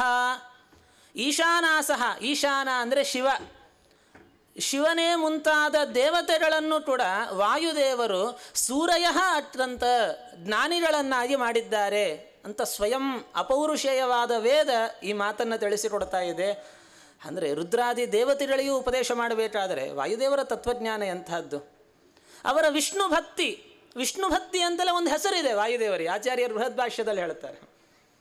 ಯಾಕಂದರೆ ವಿಷ್ಣು ಭಕ್ತಿಯ ಪ್ರತಿರೂಪ ಅವರು. ಅವರನ್ನು ನೆನೆಸಿದರೆ ಸಾಕು ನಮಗೆ ವಿಷ್ಣು ಭಕ್ತಿ ಬರ್ತದೆ. ಯೇ ಯೇ ಗುಣಾನಾಮ ಜಗತ್ ಪ್ರಸಿದ್ಧಾ ಯಂತೇಷು ತೇಷು ಸ್ಮ ನಿದರ್ಶಯಂತಿ. ತ್ರೇತಾಯುಗದಲ್ಲಿ ಯಾವುದಾದರೂ ಒಂದು ಸದ್ಗುಣದಲ್ಲಿ ಒಬ್ಬರನ್ನು ದೃಷ್ಟಾಂತ ಕೊಡಬೇಕು ಅಂದರೆ ಅವತ್ತಿನ ಕಾಲದ ಜನ ಎಲ್ಲ ಹನುಮಂತನನ್ನು ದೃಷ್ಟಾಂತ ಕೊಡ್ತಿದ್ರಂತೆ. ತತ್ವಜ್ಞಾನವ ಹನುಮಂತನಂತೆ ಜ್ಞಾನಿಯಾಗಿರಬೇಕು, ಹನುಮಂತನಂತೆ ಸುಂದರನಾಗಿರಬೇಕು. ಸುಂದರ ಮೂರ್ತಿ ಮುಖ್ಯ ಪ್ರಾಣ ಬಂದ ಮನೆಗೆ ದಾಸರು ಹೇಳಿದ್ರಲ್ಲ. ಹನುಮಂತನಂತೆ ಧೈರ್ಯಶಾಲಿ ಆಗಿರಬೇಕು, ಹನುಮಂತನಂತೆ ವೈರಾಗ್ಯವಂತನಾಗಿರಬೇಕು. ಅಂದರೆ ಯಾವುದೇ ಒಳ್ಳೆಯ ಗುಣ ಹೇಳುವಾಗ ಹನುಮಂತ ದೇವರನ್ನು ದೃಷ್ಟಾಂತವಾಗಿ ಅವತ್ತಿನ ಕಾಲದ ಜನ ತೆಗೆದುಕೊಳ್ಳುತ್ತಿದ್ದರಂತೆ. ಆ ರೀತಿಯಾದ ಸಮಸ್ತ ಸದ್ಗುಣಗಳ ನೆಲೆ ಹನುಮಂತ ದೇವರು. ಆದ್ದರಿಂದ ಅವರ ಅಪಾರವಾದ ಸದ್ಗುಣಗಳನ್ನು ಕಂಡು ಗರುಡಶೇಷ ರುದ್ರಾದಿ ಸಮಸ್ತ ದೇವತಾ ಗಣ ಅವರ ಪಾದಕ್ಕೆ ಸದಾ ಸಾಷ್ಟಾಂಗವೆರಗಿರ್ತದೆ. ವಂದ್ಯಂ ಚಂದ್ರೇಂದ್ರ ರುದ್ರ ದ್ಯುಮಣಿ ಫಣಿ ವಯೋ ನಾಯಕಾದ್ಯೈರಿಹಾದ್ಯ ತ್ರಿವಿಕ್ರಮ ಪಂಡಿತರು ಸ್ತೋತ್ರ ಮಾಡುತ್ತಾರೆ. ಚಂದ್ರ, ಇಂದ್ರ, ರುದ್ರ, ದ್ಯುಮಣಿ ಅಂದರೆ ಸೂರ್ಯ, ವಯೋನಾಯಕ ಅಂದರೆ ಗರುಡ, ಎಲ್ಲ ದೇವತೆಗಳಿಂದ ಅವರು ವಂದ್ಯರಾಗಿದ್ದಾರೆ. ಅಂತಹ ವಾಯುದೇವರ ಪಾದ ಧೂಳುಗೋಸ್ಕರ ರುದ್ರಾದಿ ದೇವತೆಗಳೆಲ್ಲ ಕಾಯ್ತಾ ಇರ್ತಾರಂತೆ. ಬೆಳಗ್ಗೆದ್ದು ವಾಯುದೇವರ ಒಂದು ನಮಸ್ಕಾರ ಮಾಡಬೇಕು, ಅವರ ಪಾದ ಧೂಳನ್ನು ಶಿರಸ್ಸಿನಲ್ಲಿ ಧಾರಣೆ ಮಾಡಬೇಕು ಅಂತ ದೇವತೆಗಳದ್ದು ದೊಡ್ಡ ಕ್ಯೂ ನಿಂತಿರ್ತದಂತೆ ಸತ್ಯಲೋಕದ ಮುಂದೆ. ಇದು ನನ್ನ ಮಾತಲ್ಲ, ತ್ರಿವಿಕ್ರಮ ಪಂಡಿತರ ಮಾತಿದು. ಶ್ರೀಮದ್ವಿಷ್ಣುನಿಷ್ಠ ಅತಿಗುಣಗುರುತಮ ಶ್ರೀಮದಾನಂದ ತೀರ್ಥ ತ್ರೈಲೋಕ್ಯಾಚಾರ್ಯ ಪಾದ ಉಜ್ವಲ ಜಲಜ ಲಸತ್ಪಾಂಸವ ಅಸ್ಮಾನ್ ಪುನಂತು ಅಂದರು. ಆ ಪಾದ ಧೂಳುಗಳು ನಮ್ಮನ್ನು ಪವಿತ್ರ ಮಾಡಲಿ ಅಂತ ಸ್ತೋತ್ರ ಮಾಡುತ್ತಾರೆ ಅವರು. ಆ ರೀತಿಯಲ್ಲಿ ವ್ಯಾಸರಾಜರು ವಾಯುದೇವರನ್ನು ಚಿಂತನೆ ಮಾಡುವಾಗ ಈ ಗುಣವನ್ನು ಪ್ರಧಾನವಾಗಿ ತೆಗೆದುಕೊಳ್ಳುತ್ತಾರೆ, ಅವರ ಜೀವೋತ್ತಮತ್ವ. ನಮಗೆ ದೇವರಿಗೆ ನಾವು ದೇವರನ್ನು ಪ್ರೀತಿಗೊಳಿಸಬೇಕು ಅಂದರೆ ನಾರಾಯಣನ ಹತ್ರ ಬಂದು ನೀನು ಹಾಗೆ ಹೀಗೆ ಹಾಗೆ ಅಂತ ಎಷ್ಟು ಹೊಗಳಿದ್ರು ಅವನು ಅಷ್ಟು ಖುಷಿ ಆಗೋಲ್ಲಂತ. ನಾರಾಯಣನನ್ನು ಒಲಿಸಿಕೊಳ್ಳಬೇಕು ಅಂದರೆ ಶ್ರೀಮದಾಚಾರ್ಯರು ಹೇಳ್ತಾರೆ, ನಿಮ್ಗೆ ಒಳ್ಳೆ ಟೆಕ್ನಿಕ್ ಹೇಳಿಕೊಡ್ತೇನೆ ಅಂದರೆ ಏನು ಅಂದರೆ, ನೀವು ನಾರಾಯಣನ ಹತ್ರ ಬಂದು ಅವರ ಮಗ ವಾಯುದೇವರಿದ್ದಾರಲ್ಲ ಚೆನ್ನಾಗಿ ಸ್ತೋತ್ರ ಮಾಡಿಬಿಡಿ, ನಾರಾಯಣ ಖುಷಿ ಆಗ್ಬಿಡ್ತದಂತ. ಅದೇ ರೀತಿ ವಾಯುದೇವರನ್ನು ಒಲಿಸ್ಕೋಬೇಕಾದ್ರೆ ಏನು ಮಾಡಬೇಕು, ನಾರಾಯಣನನ್ನು ಚೆನ್ನಾಗಿ ಹೊಗಳಿಬಿಟ್ರೆ ವಾಯುದೇವರು ಖುಷಿ ಅಂತ. ಇದು ಒಳ್ಳೆಯ ಉಪಾಯ ಅಂತಾರೆ. ಇದು ಇವಾಗ ಒಬ್ಬ ತಂದೆ ಆದವನು ಅವನ ಮಗ ಅಥವಾ ಮೊಮ್ಮಗನಿಗೆ ಚೆನ್ನಾಗಿ ಸ್ತೋತ್ರ ಮಾಡಿದರೆ ಅವನಿಗೆ ಖುಷಿ ಆಗ್ತದೆ. ಹೌದು ನಮಗೆ ಇಷ್ಟೋ ಇವೆಲ್ಲ ಚೆನ್ನಾಗಿ ತಾನಪ್ಪ ಅಂತ ತಾನಾಗಿ ಸಂತೋಷ ಪಡ್ತಾನೆ. ಆ ರೀತಿ ಇದು ಮಧ್ವಾಚಾರ್ಯ ತಾತ್ಪರ್ಯದಲ್ಲಿ ಹೇಳೋ ಮಾತು. ಸರ್ವದೇವೋತ್ತಮೋ ವಾಯು ಇತಿ ಜ್ಞಾನಾತ್ ನಚಾಪರಂ ಪ್ರಿಯಮಸ್ತಿ ತಥಾ ವಿಷ್ಣು ತಥಾ ವಾಯೋ ಹರೇರ್ವಿಧ ಅಂತಾರೆ ಆಚಾರ್ಯರು. ಆ ರೀತಿಯಲ್ಲಿ ಅವರಿಬ್ಬರ ಸಂಬಂಧ ಅಷ್ಟು ದೃಢವಾಗಿರತಕ್ಕಂಥದ್ದು ವಾಯುದೇವರದ್ದು ಪರಮಾತ್ಮನದ್ದು. ಹಾಗೆ ಅಂಥ ದೇವೋತ್ತಮರಾಗಿದ್ದಾರೆ ವಾಯುದೇವರು. ಹಾಗಾಗಿ ಎಂಥೆಂಥ ದೈತ್ಯರು ಬಂದರೂ ಕೂಡ ವಾಯುದೇವರ ಮೇಲೆ ಆಕ್ರಮಣ ಮಾಡಲಿಕ್ಕೆ ಆಗೋದಿಲ್ಲಂತ. ಉಪನಿಷತ್ತುಗಳು ದೊಡ್ಡ ಕಥೆ ಇದೆ. ದೇವತೆಗಳು ಯಾವ ಪ್ರತೀಕದಲ್ಲಿ ದೇವರನ್ನು ಪೂಜೆ ಮಾಡಲಿಕ್ಕೆ ಹೋದರೂ ದೈತ್ಯರು ಬಂದು ತೊಂದರೆ ಮಾಡ್ತಿದ್ರು. ಆದರೆ ಮುಖ್ಯ ಪ್ರಾಣದೇವರ ಪ್ರತಿಮೆಯಲ್ಲಿ ಪರಮಾತ್ಮನ ಆರಾಧನೆ ಮಾಡಲಿಕ್ಕೆ ಹೋದ್ರಂತೆ ದೈತ್ಯರಿಗೆ ಏನೂ ಮಾಡಲಿಕ್ಕೆ ಆಗಲಿಲ್ಲ, ಮುಟ್ಲಿಕ್ಕೂ ಆಗಲಿಲ್ಲ ದೈತ್ಯರಿಗೆ. ಕಾರಣ ಉಳಿದ ಎಲ್ಲ ದೇವತೆಗಳಲ್ಲಿ ಈ ಅಸುರರು ದೈತ್ಯರಿದ್ದಾರಲ್ಲ ಆಗಾಗ ಒಂದು ಒಳಗೆ ಹೋಗ್ತಾ ಇರ್ತಾರೆ ಅವರು. ಆದರೆ ನಮ್ಮ ಹನುಮಂತನಲ್ಲಿ ಎಂದೂ ದೈತ್ಯರ ಪ್ರವೇಶ ಇಲ್ಲ. ಅಷ್ಟೇ ಅಲ್ಲ, ಅವತಾರ ಕಾಲದಲ್ಲಿಯೂ ಯಾರೊಬ್ಬ ದೈತ್ಯರು ಪ್ರಾಣದೇವರನ್ನು ಗೆದ್ದರು ಅಂತ ಇಲ್ಲೇ ಇಲ್ಲ. ನೀವು ರಾಮಾಯಣ ನೋಡಿರಿ, ಮಹಾಭಾರತ ನೋಡಿ, ಭಾಗವತಾದಿ ಅನೇಕ ಪುರಾಣಗಳನ್ನು ನೋಡಿ, ಎಲ್ಲಿಯೂ ಕೂಡ ಹನುಮಂತ ಸೋತದ್ದು ಅಂತಿಲ್ಲ, ಭೀಮಸೇನ ಸೋತದ್ದು ಅಂತಿಲ್ಲ, ಆಚಾರ್ಯರು ಸೋತದ್ದು ಅಂತಿಲ್ಲ. ಯಾಕಂದರೆ ಆಚಾರ್ಯ ತಾತ್ಪರ್ಯದಲ್ಲಿ ನಿರೂಪಣೆ ಮಾಡುವಾಗಲೂ ಅಷ್ಟೇ, ಕಿಂಚಿತ್ ವಿಹ್ವಲವತ್ ಸ್ಥಿತಂ, ಯುದ್ಧದಲ್ಲಿ ಎಲ್ಲಿಯೂ ಕೂಡ ಅವರು ಸೋತದ್ದು ಅಥವಾ ಎದುರಾಳಿಗೆ ತಲೆ ಮಣದಿದ್ದು ಅಂತ ಇಲ್ಲವೇ ಇಲ್ಲಂತ. ಕೆಲವು ಪ್ರಸಂಗಗಳಲ್ಲಿ ಸುಮ್ಮನೆ ಬದ್ಧರಾದ ಹಾಗೆ ಅಥವಾ ಸೋತ ಹಾಗೆ ನಟನೆ ಮಾಡಿದ್ರು ಅಷ್ಟೇ. ಅಲ್ಲಿಯೂ ಕೂಡ ಅವರು ಸೋತಿದ್ದಲ್ಲ. ಅವರು ತನ್ನ ಶತ್ರುವಿಗೆ ರಾವಣಾದಿ ಶತ್ರುಗಳಿಗೆ ಓಡಿ ಹೋಗ್ಲಿಕ್ಕೆ ಅವಕಾಶ ಕೊಡಲಿಕ್ಕೋಸ್ಕರ ಒಂದು ಕ್ಷಣ ಸುಮ್ಮನೆ ಇದ್ದ ಹಾಗೆ ನಟನೆ ಮಾಡಿದರು ಕೆಲವು ಪ್ರಸಂಗಗಳಲ್ಲಿ. ಅದಕ್ಕೆ ರಿಪು ದುಸ್ಸಹಾಯ. ನಮ್ಮ ಜೀವನದಲ್ಲಿಯೂ ಎಷ್ಟೋ ಶತ್ರುಗಳ ಬಾಧೆ ಇರ್ತದೆ ನಮಗೂ ಅಲ್ವಾ. ಕೆಲವರು ಹೊರಗಿನ ಶತ್ರುಗಳು, ಕೆಲವರು ಒಳಗಿನ ಶತ್ರುಗಳು, ಆಂತರಿಕ ಬಾಹ್ಯ ಅಂತೆಲ್ಲ ಪ್ರಭೇದಗಳಿದ್ದಾವಲ್ಲ. ನಾನಾ ರೀತಿಯ ತೊಂದರೆಗಳಿದ್ದೇ ಇರ್ತವೆ ನಮಗೂ ಕೂಡ. ಆದರೆ ಎಲ್ಲ ಬಾಧೆಗಳಿಂದ ನಾವು ಎಲ್ಲ ಮೆಟ್ಟಿ ನಿಲ್ಲಬೇಕು, ಸ್ಥಿರವಾಗಿ ಜೀವನದಲ್ಲಿ ನಾವು ಮುನ್ನಜ್ಜಿ ವಿಜಯದ ಕಡೆ ಹೋಗಬೇಕು ಅಂತಂದರೆ ಹನುಮಂತ ದೇವರನ್ನು ಈ ರೀತಿಯಲ್ಲಿ ಉಪಾಸನೆ ಮಾಡಬೇಕು. ಓ ವಾಯುದೇವರೇ, ನೀವು ರಿಪು ದುಸ್ಸಹಾಯ, ಎಂಥ ಶತ್ರು ನಿಮ್ಮನ್ನು ಏನೂ ಮಾಡಲಿಕ್ಕೆ ಸಾಧ್ಯ ಇಲ್ಲ, ಎಂಥ ದೊಡ್ಡ ದೊಡ್ಡ ರಾವಣಾದಿ ಶತ್ರುಗಳನ್ನು ಸದೆಬಡದವರು ನೀವು ಅಂತ ಅವರ ಗುಣವನ್ನು ಚಿಂತನೆ ಮಾಡಿದರೆ ನಮಗೂ ಅಂಥ ಒಂದು ಧೈರ್ಯ ಕೊಡುತ್ತಾರೆ. ಯಾರ ಜೀವನದಲ್ಲಿ ಎಲ್ಲೂ ಸೋಲಿಲ್ಲದಂತೆ ಮಾಡಿಬಿಡುತ್ತಾರೆ ಹನುಮಂತ ದೇವರು. ಆ ಸ್ಥಿತಿ ನಮಗೂ ಉಂಟಾಗತ್ತೆ ಅಂತ ಅರ್ಥ. ಇಂತಹ ಹನುಮಂತ ದೇವರು ಯಾವ ಶತ್ರುವಿನ ಬಾಧೆ ಇಲ್ಲ, ಯಾವ ದೋಷ ಇಲ್ಲ ಅವರಲ್ಲಿ, ಸಮಸ್ತ ದೋಷ ದೂರರು. ಯಾವ ರೀತಿ ಪರಮಾತ್ಮ ದೋಷ ದೂರನೋ, ಯಾವ ರೀತಿ ಮುತ್ತರಲ್ಲಿ ಯಾವ ದೋಷವೂ ಇಲ್ಲವೋ ವಾಯುದೇವರಲ್ಲೂ ಯಾವ ದೋಷವೂ ಇಲ್ಲ ಅಂತರ್ಥ. ಹಾಗಾದರೆ ಮುತ್ತರಿಯು ಇವರು ಏನಪ್ಪ ವ್ಯತ್ಯಾಸ, ಇವರನ್ನು ಮುತ್ತರು ಅಂತ ಹೇಳಿಬಿಡೋಣೇನು ಅಂದರೆ ಇಲ್ಲ. ಮುತ್ತರು ಅಂದರೆ ಈಗಾಗಲೇ ಲಿಂಗ ದೇಹವನ್ನು ಕಳೆದುಕೊಂಡು ಮೋಕ್ಷಕ್ಕೆ ಹೋದವರು. ವಾಯುದೇವರು ಇನ್ನೂ ಮೋಕ್ಷಕ್ಕೆ ಹೋಗಲಿಕ್ಕಿದ್ದಾರೆ ಮುಂದೆ. ಅವರಿಂದ ಒಂದು ವೈಲಕ್ಷಣ್ಯ ಬರೋದಕ್ಕೋಸ್ಕರ ಒಂದು ದೋಷವನ್ನು ಹೇಳಿದರು. ಒಂದು ಸುಮ್ಮನೆ ಹೆಸರಿಗೆ ಒಂದು ದೋಷ ಹೇಳಿದರು ಮಧ್ವಾಚಾರ್ಯರು ಅನುವ್ಯಾಖ್ಯಾನದಲ್ಲಿ ಹೇಳುವಾಗ. ಋಜೂನಾಂ ಏಕ ಏವಾಸ್ತಿ ಪರಮೋತ್ಸಾಹ ವರ್ಜನಂ. ಪರಮೋತ್ಸಾಹ ವರ್ಜನ ಅಂತ ಒಂದು ದೋಷ ಅಂದರೆ ಮಹಾ ಉದ್ಯಮವನ್ನು ಮಾಡೋದಿಲ್ಲ ಅಂತವ್ರು. ಈ ಹಿಂದಿಲ್ಲ ಎಲ್ಲ ದೇವರ ಉಪಾಸನೆ ಮಾಡಿ ಮೋಕ್ಷಕ್ಕೆ ಓಡಾಟೋಬೇಕು ಅಂತ ಅದೆಲ್ಲ ಗಡಿಬಿಡಿ ಇಲ್ಲ ವಾಯುದೇವರಿಗೆ. ಅವ್ರು ತುಂಬ ದೊಡ್ಡ ಸಾಧನೆ ವಾಯುದೇವರದ್ದು. 100 ಬ್ರಹ್ಮಕಲ್ಪಗಳ ಸಾಧನೆ ವಾಯುದೇವರದ್ದು. ನಮ್ಮದೇನು ಅಂದರೆ ಒಂದು ದಿವಸ ಯಾವತ್ತಾದರೂ ವಿಶೇಷ ದೇವರ ಪೂಜೆ ಮಾಡಿಬಿಟ್ರೆ ನಾನು ಇಷ್ಟು ಪೂಜೆ ಮಾಡಿಬಿಟ್ಟೆ, ನನಗೆ ಇವಾಗ ಡೈರೆಕ್ಟಾಗಿ ಮೋಕ್ಷಕ್ಕೆ ಹೊಟ್ಟೆ ಬಿಡಬೇಕು, ಇನ್ನೇನು ಮೋಕ್ಷಕ್ಕೆ ಒಂದು ಸ್ಟೆಪ್ ಕಡಿಮೆ ಅಂತ ಅನ್ನೋ ಲೆಕ್ಕಾಚಾರದಲ್ಲಿ ಇರ್ತೇವೆ ನಾವು. ವಾಯುದೇವರಿಗೆ ಆ ಭ್ರಾಂತಿ ಇಲ್ಲ. ನಿರಂತರ ಉಪಾಸನೆ ಸಾವಕಾಶ. ಅವರ ಒಂದು ಕಾಲದಲ್ಲಿ ಅವರ ಒಂದು ಬ್ರಹ್ಮಕಲ್ಪದಲ್ಲಿ ಏನೇ ಜಡೋಶೇಷರುದ್ರೆ ಅನೇಕ ಜನ ಸಾಧನೆ ಎಲ್ಲ ಮುಗಿದೋಗಿರ್ತದೆ ಅಂತ ಅರ್ಥ. ಅಷ್ಟು ಎತ್ತರದ ಸಾಧನೆ ವಾಯುದೇವರದ್ದು ಅಂತಂದರೆ. ಆದ್ದರಿಂದ ಮಹಿತ ರುಜುಗಣಕ್ಕೊಂದೇ ಪರಮೋತ್ಸಾಹ ವಿವರ್ಜಿತವೆಂಬ ದೋಷವು ಅಂತಾರೆ ಜಗನ್ನಾಥದಾಸರು. ಇದೊಂದು ಬಿಟ್ಟರೆ ಇನ್ಯಾವುದೂ ಇಲ್ಲ. ಆದರೆ ಅದು ಭಾವರೂಪವಾದ ದೋಷ ಅಲ್ಲ, ಅಭಾವರೂಪವಾದ ದೋಷ. ಆದ್ದರಿಂದ ದೋಷ ಅಂತ ಸುಮ್ಮನೆ ಹೆಸರಿಗೆ ಅಷ್ಟೇ, ಅದು ಲೆಕ್ಕಕ್ಕೆ ಬರುವುದಿಲ್ಲ. ಅದು ಆಟಕ್ಕುಂಟು ಲೆಕ್ಕಕ್ಕಿಲ್ಲ ಅಂತಿಲ್ಲ, ಆ ರೀತಿ ಅದು. ಅದನ್ನೇ ವ್ಯಾಸರಾಜರು ಸ್ತೋತ್ರ ಮಾಡುತ್ತಾರೆ. ಪರಮೋತ್ಸಾಹ ವರ್ಜನಾತಿರಿಕ್ತ ದೋಷ ಸಂಘಾಯ ಪಂಚವಾಣ ತೂಣೀರ ನಿಭಜಂಗಾಯ. ಅವರ ರೂಪದ ವರ್ಣನೆ ಮಾಡುತ್ತಾರೆ. ಎಷ್ಟು ಸುಂದರ ರೂಪ. ನಾವು ಪ್ರಾಣದೇವರನ್ನು ದರ್ಶನ ಮಾಡುವಾಗ ಯದ್ಯಪಿ ನೋಡಿ ಇಲ್ಲಿ ತುಂಬ ಚೆನ್ನಾಗಿದೆ, ಒಂದು ಖುಷಿಯಾದ ತುಂಬ ಚಿಕ್ಕ ತಿಂಡಿ, ಅದರಲ್ಲೇನೆ ಒಂದು ತಿಂಡಿ ಇದ್ದ ಹಾಗೆ, ಬಾಯಿಲೇ ಒಂದು ತಿಂಡಿ ಇದ್ದ ಹಾಗಿದೆ. ಅಲ್ಲಿಂದಲೇ ವಾಯುದೇವರ ದರ್ಶನ ಮಾಡಬೇಕು ನಾವು. ಆ ರೂಪವನ್ನು ಸ್ವಲ್ಪ ಗಮನ ಕೊಟ್ಟು ನೋಡಬೇಕು ನಾವು. ಏನು ಸುಂದರ ಅವರದ್ದು, ಭಾರೀ ಸೌಂದರ್ಯ ವಾಯುದೇವರದ್ದು. ಅವರ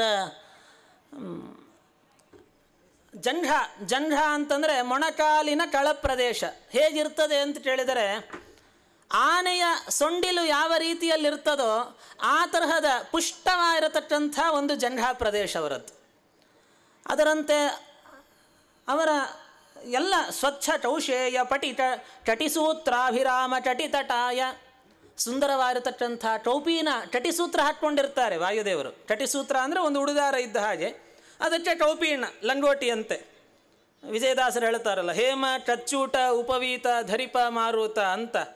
ಆ ರೀತಿಯಲ್ಲಿ ಹೇಮ ಕಚ್ಚೂಟ ಬಂಗಾರದ ಟೌಪಿನ ಅಂತ ನೋಡ್ರಿ. ಆ ರೀತಿ ಅಂಥ ಧಾರಣೆ ಮಾಡಿರತಕ್ಕಂಥವರು ವಾಯುದೇವರು. ಮತ್ತು ಸ್ವಾಭಾವಿಕವಾಗಿಯೇ ಅವರಲ್ಲಿ ಅಣಿಮಾದಿ ಸಿದ್ಧಿಗಳಿದ್ದಾವಂತ. ನಾವು ವ್ಯಾಸರಾಜರಲ್ಲಿ ಅನೇಕ ಬಗೆಯ ಸಿದ್ಧಿಗಳನ್ನು ಕೇಳುತ್ತೇವೆ. ಅದೆಲ್ಲ ಅವ್ರಿಗೆ ಹೇಗೆ ಬಂತು? ವಿಜಯೇಂದ್ರರ ಚರಿತ್ರೆಯಲ್ಲಿ ಕೇಳುತ್ತೇವೆ. ವಿಜಯೇಂದ್ರ ಸ್ವಾಮಿಗಳು ಸಣ್ಣ ಬಾಳೆನಾರಿನ ಮೇಲೆ ನಡೆದರು, ಹಾಗೆ ಹೀಗೆ ಆಕಾಶದಲ್ಲಿ ಹಾಗೆ ಪಲ್ಲಕ್ಕಿಯಲ್ಲಿ ಬರ್ತಿದ್ರು. ಅದೆಲ್ಲ ಎಲ್ಲಿಂದ ಬಂತು? ವ್ಯಾಸರಾಜರಿಂದ ಬಂತವ್ರಿಗೆ ಆ ವಿದ್ಯೆ. ವ್ಯಾಸರಾಜರಿಗೆ ಹೇಗೆ ಬಂತು ಅದೆಲ್ಲ ಅಂದರೆ ಮುಖ್ಯ ಪ್ರಾಣದೇವರನ್ನು ಈ ರೀತಿ ಉಪಾಸನೆ ಮಾಡಿ ಬಂತು. ಸ್ವಾಭಾವಿಕ ಅಣಿಮಾದಿ ಕೂಟಾಯ. ಹನುಮಂತ ದೇವರನ್ನು ಚಿಂತನೆ ಮಾಡುವಾಗ ಏನು ಅಣಿಮಾ ಮಹಿಮಾ ಜರಿಮಾ ಲಹಿಮಾ ಪ್ರಾಪ್ತಿ ಪ್ರಾಕಾಮ್ಯ ಈಶಿತ್ವ ವಶಿತ್ವ ಅಂತ 8 ಸಿದ್ಧಿಗಳು ಅಂತ ಒಂದು ಸಾಮಾನ್ಯ ಲೋಕದಲ್ಲಿ ಲೆಕ್ಕಾಚಾರ. ಯದ್ಯಪಿ ಕೃಷ್ಣ ಏಕಾದಶ ತಾತ್ಪರ್ಯದಲ್ಲಿ ಬೇರೆಯೇ ನಿರೂಪಣೆ ಮಾಡುತ್ತಾನೆ ಇದರ ಬಗ್ಗೆ. ಅಂತೂ ಒಂದು ಲೆಕ್ಕಾಚಾರ ಹೀಗಿದೆ. ಇದೆಲ್ಲವೂ ಕೂಡ ಅಂದರೆ ಯಾವಾಗ ಬೇಕಾದರೆ ಚಿಕ್ಕ ರೂಪ ತಗೊಳ್ತಾರೆ, ದೊಡ್ಡದಾಗ್ತಾರೆ, ಶರೀರದ ತೂಕ ಬೆಳೆಸಿಕೊಳ್ತಾರೆ, ಅಥವಾ ಹಜೂರ ಆಗಿಬಿಡ್ತಾರೆ. ಈ ಯೋಗಿಗಳಲ್ಲಿ ಸಿದ್ಧಿಗಳನ್ನು ನಾವು ನೋಡ್ತೇವೆ. ಹನುಮಂತನಲ್ಲಿ ಈ ಎಲ್ಲ ಸಿದ್ಧಿಗಳು ಸ್ವಾಭಾವಿಕವಾಗಿಯೇ ಬಂದುಬಿಟ್ಟಿದ್ದಾವಂತೆ. ಈ ಯೋಗಿಗಳೆಲ್ಲ ಏನೋ ಮಂತ್ರ ತಂತ್ರ ಓದಿ ಅಥವಾ ಇನ್ನೇನೋ ಕ್ಷುದ್ರ ದೇವತೆಗಳನ್ನು ಹೋಲಿಸ್ಕೊಂಡು ಏನೋ ಮಾಡಿ ಆ ಸಿದ್ಧಿ ಪಡೆದಿರ್ತಾರೆ. ವಾಯುದೇವರು ಆ ಥರ ಎಲ್ಲ ಸಿದ್ಧಿ ಮಾಡಿದ್ದಲ್ಲ, ಸಹಜವಾಗಿಯೇ ಆ ಸಿದ್ಧಿಗಳಿದ್ದಾವೆ ಅವರಲ್ಲಿ. ನಾವು ಹನುಮದ ಅವತಾರದಲ್ಲಿ ಕೇಳುತ್ತೇವೆ, ಭೂತ್ವಾ ಬಿಡಾಲ ಸಮಿತೋ ನಿಶಿತಾಂ ಪುರಿಂಚ. ಸೀತಾನ್ವೇಷಣೆ ಮಾಡಿಕೊಂಡು ಹೊರಟರು, ದಕ್ಷಿಣ ಸಮುದ್ರಕ್ಕೆ ಬಂದರು. ನೋಡುತ್ತಾರೆ 100 ಯೋಜನದಷ್ಟು ಸಮುದ್ರ, ಅದನ್ನು ದಾಟಿಕೊಂಡು ಹೋಗಬೇಕು. ಉಳಿದು ಎಲ್ಲ ಕಪಿಗಳು ಕೈ ಎತ್ತಿಬಿಟ್ರು, ನಮ್ಮಿಂದ ಆಗುವಲ್ಲ. ಕೊನೆಗೆ ಹನುಮಂತ ದೇವರ ವರದಿ ಬಂತು, ಓ ಹನುಮಂತ ನೀನು ಹಾರ್ತೀಯ? ರಾಮನ ಅನುಗ್ರಹ ಇದ್ದರೆ ಹಾರ್ತೀನಿ ಅಂದರು. ಆಯಿತು ಹಾರು ಆಗಿದ್ರೆ ಅಂತ. ಆಯಿತು, ತಮ್ಮ ರೂಪ ಬೆಳೆಸಿದರು. ಎಂಥ ದೊಡ್ಡ ರೂಪ ಅದು! ಭಾರೀ ದೊಡ್ಡ ಗಾತ್ರವನ್ನು ಸ್ವೀಕಾರ ಮಾಡಿ ಒಮ್ಮೆ ಆ ಮಹೇಂದ್ರ ಪರ್ವತವನ್ನು ಮೆಟ್ಟಿ ಮೇಲೆ ಹಾರಿದರಂತೆ. ಅಷ್ಟು ದೊಡ್ಡ ರೂಪದಿಂದ ಸಮುದ್ರ ತರಣ ಮಾಡಿದವರು ಆಚೆ ಲಂಚೆಗೆ ಬಂದರು. ಬಂದ ತಕ್ಷಣ ತುಂಬ ಚಿಕ್ಕ ರೂಪ ತೊಗೊಂಡ್ಬಿಟ್ರು. ಎಷ್ಟು ಅಂದರೆ ಒಂದು ಸಣ್ಣ ಬೆಕ್ಕಿನ ಒಂದು ಗಾತ್ರ ತೊಗೊಂಡ್ಬಿಟ್ರಂತೆ. ಹನುಮದವತಾರದಲ್ಲಿ ಸಿದ್ಧಿ ತೋರಿಸಿಕೊಟ್ರು ವಾಯುದೇವರು. ಅದೇ ಯುದ್ಧದ ಸಂದರ್ಭದಲ್ಲಿ ರಾಮರಾವಣರ ಯುದ್ಧ ನಡೀತಾ ಇದೆ. ಒಮ್ಮೆ ರಾವಣ ಸುಗ್ರೀವನನ್ನು ಕರ್ಕೊಂಡು ಹೊಟ್ಟೋದ. ಸುಗ್ರೀವ ಅಂದರೆ ಕಪಿಗಳ ರಾಜನನ್ನು ಕರ್ಕೊಂಡು ಹೊಟ್ಟೋದ್ರೆ ಇನ್ನೇನು ಯುದ್ಧನೇ ಮುಗೀತು ಅನ್ನೋ ಕಥೆ ಅಲ್ಲಿ. ಅಂಥ ಪ್ರಸಂಗ ಬಂದ್ಬಿಡ್ತು. ಹನುಮಂತ ದೇವರು ನೋಡಿದರು, ಏನಾದರೂ ಮಾಡಿ ಅವರ ರಕ್ಷಣೆ ಮಾಡಬೇಕು ಅಂತ ಆ ರಾವಣನ ಹಿಂದೆನೇ ಹಿಂಬಾಲಿಸಿಕೊಂಡು ಹೋದ್ರಂತೆ. ಆದರೆ ತಮ್ಮ ನಿಜ ರೂಪದಿಂದ ಹೋಗಲಿಲ್ಲ. ಸುಸೂಕ್ಷ್ಮ ಮಕ್ಷಿಕೋಪಮಃ ಆಚಾರ್ಯರು ಹೇಳುತ್ತಾರೆ, ಒಂದು ಸಣ್ಣ ಸೊಳ್ಳೆಯ ಆಕಾರದಷ್ಟು ರೂಪದಲ್ಲಿ ಅವರು ಹಿಂಬಾಲಿಸಿಕೊಂಡು ಹೋದ್ರಂತೆ. ಇದೆಲ್ಲ ಹೆಂಗೆ ಸಾಧ್ಯ ಹೇಳಿ? ಇದೆಲ್ಲ ನಾವು ಊಹೆ ಮಾಡಲಿಕ್ಕೂ ಆಗುವುದಿಲ್ಲ. ಅಂಥ ಏನು ಬೃಹದ್ ರೂಪ ಎಲ್ಲಿ ವಾಯುದೇವರ, ಇನ್ನೂ ಇಡೀ ಬ್ರಹ್ಮಾಂಡ ವ್ಯಾಪ್ತ ರೂಪ ಇದೆ ವಾಯುದೇವರಿಗೆ. ಸಮಸ್ತ ಬ್ರಹ್ಮಾಂಡವನ್ನು ವ್ಯಾಪಿಸಿರತಕ್ಕಂಥ ರೂಪ ಅದು. 14 ಲೋಕವನ್ನು ತಮ್ಮ ಶರೀರದಲ್ಲೇ ಧಾರಣೆ ಮಾಡಿ ನಿಂತಿದ್ದಾರೆ ವಾಯುದೇವರು. ಅದಕ್ಕೂ ಮೀರಿದ ರೂಪವೂ ಇದೆ ಅವರದ್ದು. ಅಷ್ಟು ದೊಡ್ಡ ರೂಪವುಳ್ಳ ವಾಯುದೇವರು ಬೇಕಾದಾಗೆ ಒಂದು ಸಣ್ಣ ನೊಣದ ಅಥವಾ ಸೊಳ್ಳೆಯ ಆಕಾರ ರೂಪವನ್ನು ತೆಗೆದುಕೊಳ್ಳುವ ಸಾಮರ್ಥ್ಯ ಇದೆ. ದೊಡ್ಡದಾಗ್ತಾರೆ, ಚಿಕ್ಕ ರೂಪ ಸ್ವೀಕಾರ ಮಾಡುತ್ತಾರೆ. ಅದೇ ಶ್ರೀಮದಾಚಾರ್ಯ ಬಂದಾಗ ಆ ಮಹಿಮೆ ತೋರಿಸಿದರು. ಮಧ್ವಾಚಾರ್ಯರು ಪ್ರವಚನ ಮಾಡುವಾಗ ದಂಡವಾಟ ಸಹೋದರರು ಅಂತಿಬ್ಬರು ಮಲ್ಲರು ಬಂದರು. ಆಚಾರ್ಯರು ಪ್ರವಚನ ಮಾಡುವಾಗ ಅವರ ಕತ್ತು ಹಿಸಿಚಿದ್ರಂತೆ. ಅವರ ಮೂಗಿನ ಮೇಲೆ ಗುದ್ದಿದ್ರು ಅವರು. ನಾಸಾದ್ರೇ ಮೃದಿನಿ ಋತೈಶ್ಚ ಮುಷ್ಟಿಘಾತೈಹಿ. ನಮಗೆ ಪ್ರವಚನ ಮಾಡುವ ಏನೋ ಸೊಳ್ಳೆ ಎಳ್ಳೆ ಅಡ್ಡ ಬಂದುಬಿಟ್ರೆ ಅದನ್ನು ಹೊಡ್ಕೊಂಡು ಕಿರಿಕಿರಿ ಆಗಿಬಿಡುತ್ತೆ ನಮಗೆ. ಆದರೆ ಗಂಟ್ಲು ಹಿಡಿದು ಬಿಟ್ಟಿದ್ದಾರೆ. ತತ್ ಪ್ರವಚನ ನಿಸ್ವನಃ ಅತಿರೇಜೆ. ಆ ಗಂಟ್ಲು ಇಬ್ಬರು ಜಟ್ಟಿಗಳು ಬಂದು ಗಂಟ್ಲು ಹಿಸುಚುತ್ತಾ ಇದ್ದರೆ ಮಧ್ವಾಚಾರ್ಯರ ಪ್ರವಚನ ನಿಲ್ಲಿಲ್ಲಂತೆ, ಇನ್ನೂ ಜೋರಾಗಿ ಮಾಡಲಿಕ್ಕೆ ಶುರು ಮಾಡಿದರಂತೆ ಆಚಾರ್ಯರು. ಅದು ಅವರ ಮಹಿಮೆ. ಅಂಥ ಸಾಮರ್ಥ್ಯ. ಒಂದು ಸಣ್ಣ ಬೆರಳು ನೆಲದ ಮೇಲಿಟ್ಟು ಎತ್ತರಿ ಅಂದರೆ ಎತ್ತಲಿಕ್ಕೆ ಆಗಲಿಲ್ಲ. ಸುಸ್ತಾಗಿ ಅವರು ಬೆವರು ಸುರ್ಕೊಂಡು ಬಿದ್ದುಬಿಟ್ರು ಅವರು. ಅಂಥ ದೃಢಗಾತ್ರರಾದ ಮಧ್ವಾಚಾರ್ಯರು ಒಬ್ಬ ಪುಟ್ಟ ವಟುವಿನ ಮೇಲೆ ಕೂತ್ಕೊಂಡು ನರಸಿಂಹ ದೇವಸ್ಥಾನಕ್ಕೆ ಪ್ರದಕ್ಷಿಣೆ ಬರ್ತಾರೆ ಅವರು. ಇದೆಲ್ಲ ಅಣಿಮಾದಿ ಸಿದ್ಧಿಗಳನ್ನು ತೋರಿಸಿಕೊಟ್ರು. ನಿರ್ಯತ್ನಂ ವಟುಮದಿರುಹ್ಯ ಮಂದಹಾಸಿ ಸಪ್ರಾಯಾದಿಹ ಪರಿತೋ ನೃಸಿಂಹಜೇಹಂ ಐಶ್ವರ್ಯೈರಿತಿ ಲಧಿಮಾದಿಕೈರುಪೇತಃ. ನಾರಾಯಣ ಪಂಡಿತರು ಉಲ್ಲೇಖ ಮಾಡಿದ್ದಾರೆ ಇದನ್ನು. ವಾಯುದೇವರಲ್ಲಿ, ಹನುಮಂತ ದೇವರಲ್ಲಿ ನಾವಿದೆಲ್ಲ ಚಿಂತನೆ ಮಾಡಬೇಕು. ಇದೆಲ್ಲ ಮರಿಬಾರ್ದು. ನೀವು ಹೋಗ್ತಾ ಪ್ರಾಣದೇವರು ನಮಸ್ಕಾರ ಮಾಡಿ ಇದೆಲ್ಲ ನೆನೆಸ್ಬಿಟ್ಟು ಹೋಗಿ. ಏನು ನೆನಪುಂಟ ಎಲ್ಲ ಒಮ್ಮೆ ನೆನೆಸ್ಕೊಂಡು ನಾವು ಅಡವಿರಾಯ ಅಂತ ಆತನಿಗೆ ಒಂದು ನಮಸ್ಕಾರ ಹಾಕಿದರೆ ಖುಷಿ ಆಗ್ತದೆ. ವಾಯುದೇವರಿಗೆ ಸಂತೋಷದಿಂದ ಅನುಗ್ರಹ ಮಾಡುತ್ತಾರೆ ವಿಶೇಷವಾಗಿ. ಹಾಗೆ ಸ್ವಾಭಾವಿಕವಾದ ಸಿದ್ಧಿಗಳು ಅವರ ಹೊಟ್ಟಳು ಎಂಥದ್ದು ಅಂದರೆ, ಗಂಗಾ ನದಿಯ ಸುಳಿ ಯಾವ ರೀತಿಯಲ್ಲಿರ್ತದೋ ಆ ರೀತಿ ಆಳವಾಗಿರತಕ್ಕಂತಹ ಗಂಭೀರವಾಗಿರತಕ್ಕಂತಹ ನಾಭಿಪ್ರದೇಶ. ಅವರ ವಕ್ಷಸ್ಥಳ ಅದೊಂದು ಓರೆಗಲ್ಲಿದ್ದಾಗಿತ್ತಂತೆ. ನಾನಾವೀರ ಸುವರ್ಣಾನಾಂ ನಿಕಷಾಶ್ಮಾಯಿತಂಬಭೌ. ಏನು ಅನೇಕ ಜನ ವೀರರು ತಮ್ಮ ಪರಾಕ್ರಮ ಅನ್ನುವಂತಹ ಭಂಡಾರವನ್ನು ತಿಚ್ಚಿ ಅದನ್ನು ಗಟ್ಟಿ ಮಾಡಲಿಕ್ಕಿರುವ ಓರೆಗಲ್ಲಿನಂತೆ ಭೀಮಸೇನ ದೇವರ ಎದೆ ಹಾಗಿತ್ತು ಅಂತ ವರ್ಣನೆ ಮಾಡುತ್ತಾರೆ. ಅಂದರೆ ಅಷ್ಟು ಸುದೃಢವಾದ ಗಾತ್ರ ಭೀಮಸೇನ ದೇವರದ್ದು. ಅಂಥ ಭೀಮಸೇನ ದೇವರು ಅಥವಾ ಹನುಮಂತ ಕೈಯಲ್ಲಿ ಗದೆ ಹಿಡಿದಿದ್ದಾರೆ. ಎಂಥ ಗದೆ ಅದು! ಭೀಮಸೇನ ದೇವರ ಗದೆಗೆ ಶತಘ್ನಿ ಅಂತ ಕರೀತಾರೆ. ಒಮ್ಮೆ ಬಿಸಿಟ್ರು ಅಂದರೆ ಕನಿಷ್ಠ 100 ಜನರನ್ನು ಕೊಲ್ಲದೆ ಆ ಗದೆ ವಾಪಸ್ ಬರ್ತಿರಲಿಲ್ಲ ಅಂತ. ಮಿನಿಮಮ್ 100 ಔಟು ಅಂತ ಅರ್ಥ. ಅದು ಭೀಮಸೇನ ದೇವರ ಲೆಕ್ಕಾಚಾರ ಹಾಗೆ. ಅದು ಕನಿಷ್ಠ 100. ಆ ರೀತಿಯಾದಂಥ ಗದೆ ಅವರದ್ದು. ಉದ್ಯದ್ವಿದ್ಯುತ್ ಪ್ರಚಂಡಾಂ ನಿಜ ರುಚಿ ನಿಚರೌ ವ್ಯಾಪ್ತ ಲೋಕಾವಕಾಶೋ ಬಿಭ್ರತ್ ಭೀಮೋ ಭುಜೇಯೋ ಅಭ್ಯುದಿತ ದಿನಕರ ಭಾಂಡದಾಢ್ಯ ಪ್ರಕಾಂಡೇ ವೀರ್ಯೋದ್ಧಾರ್ಯಾಂ ಗದಾಗ್ರ್ಯಾಂ ಅಯಮಿಹ ಸುಮತಿಂ ವಾಯುದೇವೋ ವಿದಧ್ಯಾತ್. ನೋಡಿ, ಅಯಮಿಹ ಸುಮತಿಂ. ಆ ಗದ ಅಂದರೆ ಅವರೂ ಕೈಯಲ್ಲಿ ಗದೆ ಹಿಡಿದಿದ್ದಾರೆ. ದೇವರ ಕೈಯಲ್ಲಿರುವ ಗದೆಗೆ ಅಭಿಮಾನಿಗಳು ವಾಯುದೇವರು. ಆ ಗದೆಯಲ್ಲಿ ನಾವು ಏನು ಕೇಳಿಕೊಳ್ಬೇಕು? ಒಳ್ಳೆ ತತ್ವಜ್ಞಾನ ಕೊಡಿ ಅಂತಲೇ ಕೇಳಿಕೊಳ್ಬೇಕು. ಗದಾತು ವಾಯು ಬಲ ಸಂವಿದಾತ್ಮ. ಗದೆ 2 ಕೆಲಸ ಮಾಡ್ತದೆ. ಅದು ಒಂದು ಎಲ್ಲ ಶತ್ರುಗಳನ್ನು ಸದೆ ಬಡಿತಕ್ಕಂಥದ್ದು. ಆ ಪ್ರಾಣದೇವರ ಜದೆಯನ್ನು ಎತ್ತಲಿಕ್ಕೆ ಅವರಿಗೆ ಬಿಟ್ಟು ಇನ್ಯಾರಿಗೂ ಸಾಧ್ಯ ಆಗ್ತಾ ಇರಲಿಲ್ಲಂತೆ. ವೀರ್ಯೋದ್ಧಾರ್ಯಾಂ ಗದಾದ್ರ್ಯಾಂ, ಹಾಗೆ ಅಷ್ಟು ಪರಾಕ್ರಮ ಇದ್ದರೆ ಹೊರತು ಬೇರೆ ಇನ್ಯಾರಿಗೂ ಅದನ್ನು ಎತ್ತಲಿಕ್ಕೆ ಆಗ್ತಿರಲಿಲ್ಲ. ಅಂಥ ಜದೆಯನ್ನು ಕೈಯಲ್ಲಿ ಹಿಡ್ಕೊಂಡಿದ್ದಾರವರು. ಮತ್ತು ನಮಗೆ ವಿಶೇಷವಾಗಿ ತತ್ವಜ್ಞಾನವನ್ನು ಕೊಡ್ತಕ್ಕಂಥವರು ವಾಯುದೇವರು. ಈ ರೀತಿ ಅಂಥ ದೃಢವಾದ ಜದೆಯನ್ನು ಹಿಡಿದು ಎಲ್ಲ ಶತ್ರುಗಳನ್ನು ನಾಶ ಮಾಡ್ತಾ ಇರ್ತಾರೆ. ಸುಂದರವಾದ ಮಂದಹಾಸ ಅಂತ. ತಮ್ಮ ಮುಖವೇ ಒಂದು ಚಂದ್ರ ಇದ್ದ ಹಾಗಿದ್ದರೆ ಆ ಚಂದ್ರನ ಬೆಳದಿಂಗಳು ಯಾವುದು ಅಂದರೆ ಅವರ ಮಂದಹಾಸ. ಅಷ್ಟು ಸುಂದರವಾಗಿ ಪ್ರಾಣದೇವರ ಕೆಲವು ಮೂರ್ತಿಗಳನ್ನು ನೋಡಿದಾಗ ಅದು ಎಂಥ ಸೌಂದರ್ಯ, ಮಂದಹಾಸ ವಿರತ ಅತ್ಯಂತ ಸುಂದರ ಮೂರ್ತಿ. ಆ ರೀತಿಯಲ್ಲಿ ಸುಂದರವಾದ ಮಂದಹಾಸದಿಂದ ಕೂಡಿರತಕ್ಕಂಥವರು. ಪರಮಾತ್ಮನ ಪಾದಕಮಲಗಳಲ್ಲಿ ನಿರಂತರವಾಗಿ ದುಂಬಿಯಂತೆ ಇರುವಂಥವರು ಮುಖ್ಯ ಪ್ರಾಣದೇವರು. ನಮೋ ನಮೋ ನಾಥ ನಮೋ ನಮಸ್ತೆ, ನಮೋ ನಮೋ ರಾಮ ನಮೋ ನಮಸ್ತೆ, ನಿರಂತರವಾಗಿ ಹರಿನಾಮ ಸ್ಮರಣೆ. ಒಂದು ಹೇಗೆ ದುಂಬಿ ಕಮಲವನ್ನು ಬಿಟ್ಟು ಆಚೆ ಹೋಗುವುದೇ ಇಲ್ಲವೋ, ಹನುಮಂತ ದೇವರು ರಾಮದೇವರ ಪಾದವನ್ನು ಬಿಟ್ಟು ಮತ್ತೆ ಆಚೆ ಸರಿಯೋದೇ ಇಲ್ಲಂತೆ. ಅವರಿಗೆ ಜಗತ್ತಿನ ವಿಷಯದ ಕಡೆ ಗಮನ ಹರಿಸುವುದೇ ಇಲ್ಲ ಅವರು. ಆ ರೀತಿಯಾದಂಥ ಒಂದು ದೊಡ್ಡ ಹರಿಭಕ್ತಿ ಅವರದ್ದು. ಮತ್ತು ಅವರ ಶರೀರವೂ ಕೂಡ 32 ಸಲ್ಲಕ್ಷಣಗಳಿಂದ ಕೂಡಿದ ಶರೀರ ಅದು.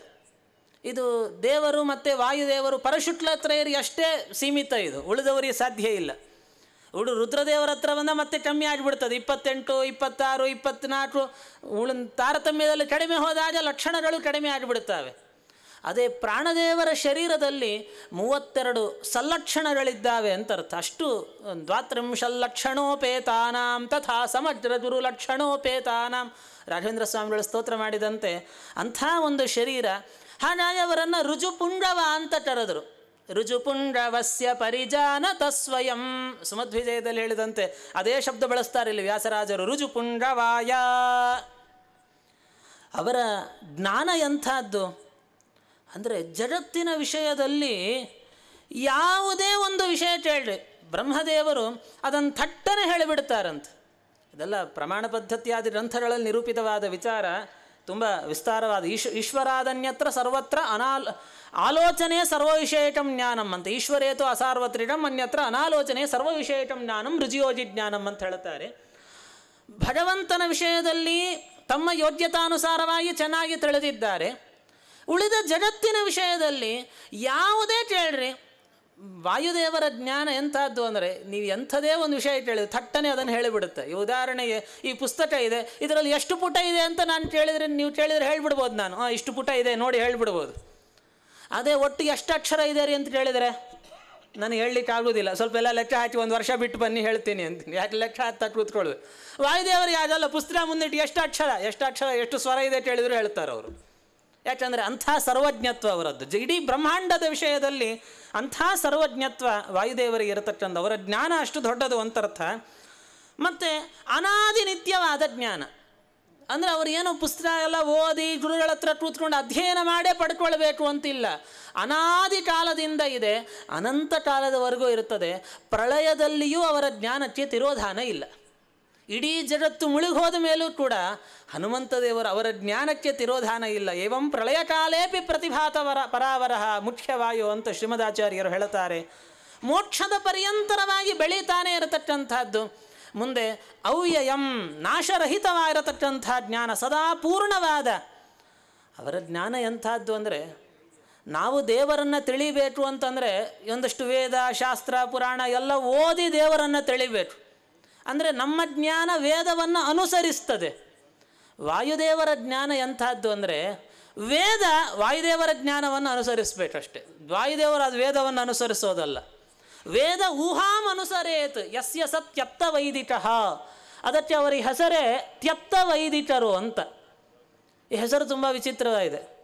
ಲೋಕದಲ್ಲಿ ಸ್ವಲ್ಪ ವಿಭಿನ್ನ ಅರ್ಥ ಕೊಡುವ ಶಬ್ದ ಇದು. ತ್ಯಕ್ತ ವೈದಿಕರು ಅಂದರೆ ಏನು, ವೈದಿಕತನ ಎಲ್ಲ ಬಿಟ್ಬಿಟ್ಟವರು ಅಂತ ಅರ್ಥ ಅಪಾರ್ಥ ಆಗಿಬಿಡ್ತದೆ. ವಾಯುದೇವರಿಗೆ ಆ ಹೆಸರಿದೆ, ತ್ಯಕ್ತ ವೈದಿಕರು.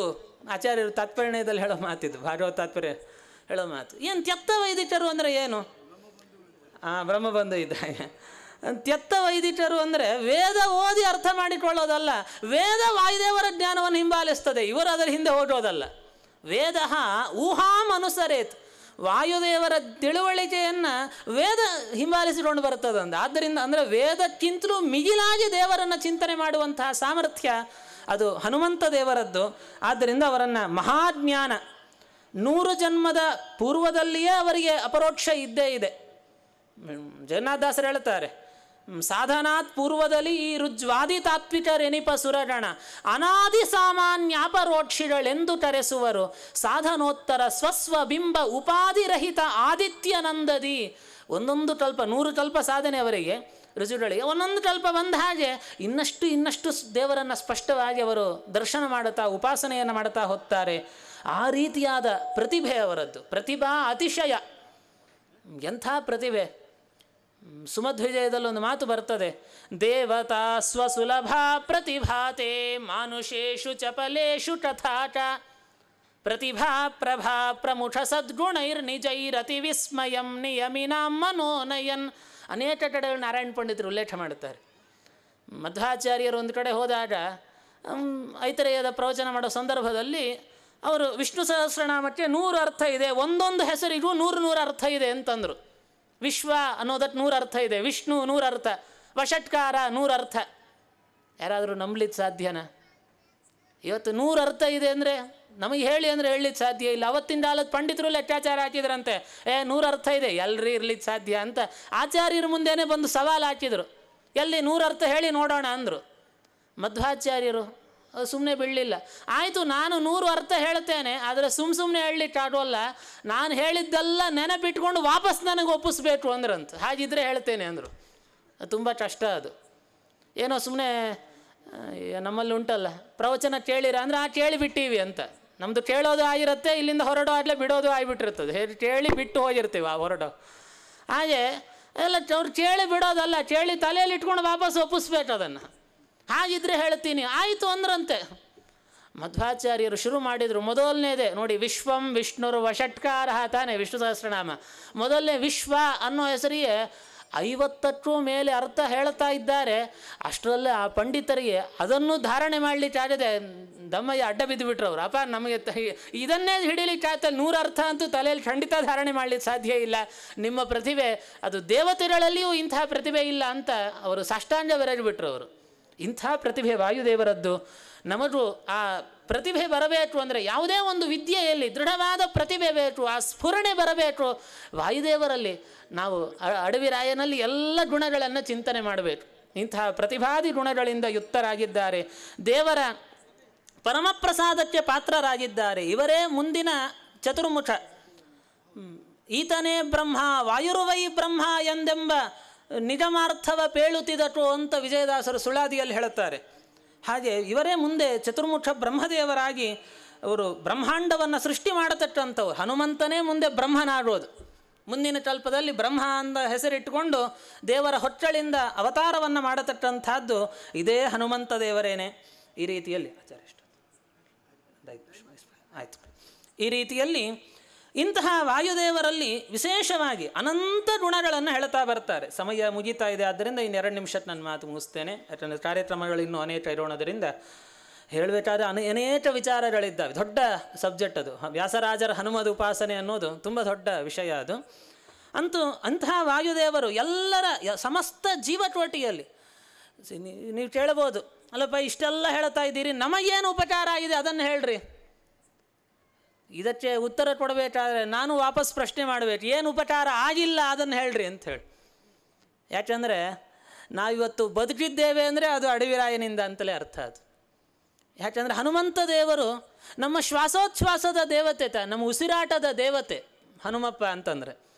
ಪ್ರತಿಯೊಬ್ಬರು ನಮ್ಮ ಎಲ್ಲರೂ ಉಸಿರಾಟ ಅಂತೂ ಆಡೇ ಆಡ್ತೀವಿ ತಾನೆ. ಇನ್ನೇನು ತಿಂದರು ಬಿಟ್ಟರು ಏನು ಮಾಡಿದರು ಉಸಿರಾಟ ಅಂತೂ ನಿತ್ಯ ನಡೀತಾನೆ ಇರುತ್ತೆ. ಆ ಉಸಿರಾಟ ಆಡಬೇಕು. ಎಷ್ಟು ಉಸಿರಾಡ್ತೇವೆ ಹೇಳಿ? ಲೆಕ್ಕ ಹಾಕಿದ್ರೆ ಒಂದು ದಿವಸದಲ್ಲಿ ಎಷ್ಟು ಬಾರಿ ಉಸಿರಾಡಬೇಕು, ಎಷ್ಟು ಬಾರಿ ಉಸಿರಾಡ್ತೇವೆ? ಯಾರಾದರೂ ಲೆಕ್ಕ ಹಾಕಿದ್ದೀರೇನು? ಶಾಸ್ತ್ರ ಲೆಕ್ಕ ಹಾಕಿದೆ. ಒಂದು ದಿನಕ್ಕೆ 21,600 ಬಾರಿ ಉಸಿರಾಟ ಆಡ್ತೇವೆ ನಾವು. 632,1,032 ಶ್ವಾಸ ಜಪಗಳ ಅಂದರೆ ಅಷ್ಟು ಉಸಿರಾಡ್ತಾ ಇದ್ದೇವೆ ಅಂದರೆ ನಾವೇ ನಮ್ಮ ಪ್ರಯತ್ನ ಪಟ್ಟು ಉಸಿರಾಡ್ತಾ ಇದ್ದೀವೇನೋ? ಇಲ್ಲ. ನಾವೇನು ಕಷ್ಟಪಟ್ಟು ನೆನೆಸ್ಕೊಂಡು ತನ್ನಿಷ್ಟ ತಾನು ನಡೀತಾ ಇದೆ ಅಷ್ಟೇ. ಯಾಕಂದ್ರೆ ನಾವು ನಿದ್ರೆ ಮಾಡ್ತಾ ಇದ್ರು ಉಸಿರಾಟ ಅಂತೂ ಅಂದರೆ ನಾವು ಪ್ರಯತ್ನದಿಂದ ಮಾಡ್ತಾ ಇರೋದಲ್ಲ. ಹಾಗಾದ್ರೆ ಯಾರು ಮಾಡುತ್ತಿದ್ದಾರೆ? ನಮ್ಮ ಒಳಗಡೆ ಕೂತು ಆಂಜನೇಯ ಈ ಕೆಲಸವನ್ನು ಮಾಡುತ್ತಿದ್ದಾರೆ. ಅವರು 21,600 ಬಾರಿ ಒಂದು ದಿನಕ್ಕೆ.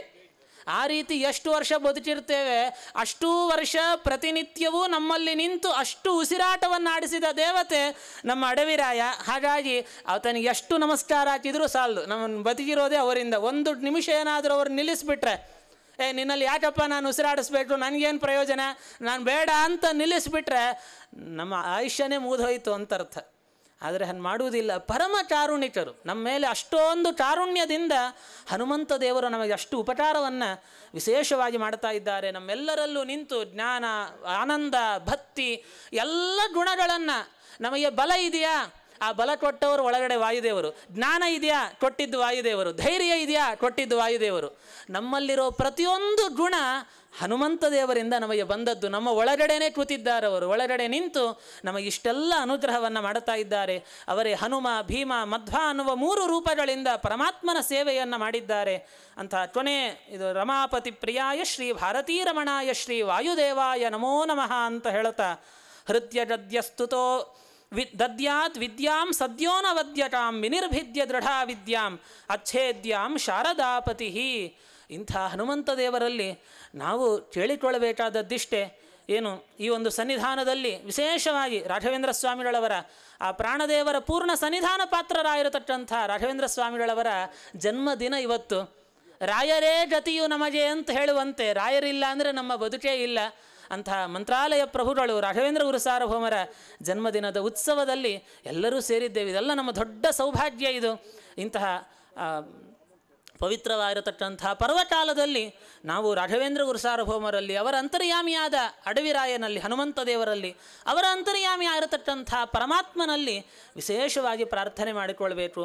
ನಮ್ಮ ಅಂತರ್ನಿಯಾಮಕರಾಗಿರತಕ್ಕಂಥ ನೀವು ನಮ್ಮ ಎಲ್ಲ ದುರಿತಗಳನ್ನು ನಿವಾರಣೆ ಮಾಡಿ ನಮ್ಮಲ್ಲಿಯೂ ತತ್ವಜ್ಞಾನ, ವಿಷ್ಣು ಭಕ್ತಿ, ವಿಶೇಷವಾಗಿ ಧೈರ್ಯ, ಸ್ಥೈರ್ಯ, ವೈರಾಗ್ಯ ಎಲ್ಲ ಶಮದಮಾದಿ ಸಾತ್ವಿಕ ಗುಣಗಳನ್ನು ಕೊಟ್ಟು ನಮ್ಮನ್ನು ಸಾಧನಾ ಮಾರ್ಗದಲ್ಲಿ ನಡೆಸಬೇಕು. ತನ್ಮೂಲಕ ಲೋಕದಲ್ಲಿ ಧರ್ಮ ಉಳಿಬೇಕು. ಧರ್ಮ ಉಳಿದ್ರೆ ನಮಗೆ ಜಯ. ಯಥೋ ಧರ್ಮಸ್ತಥೋ ಜಯ. ಇವತ್ತು ನಾವು ಜಯಶೀಲರಾಗಬೇಕಾ? ಧರ್ಮ ಮಾರ್ಗದಲ್ಲಿದ್ದರೆ ನಮಗೆ ಜಯ ಅಂತರ್ಥ.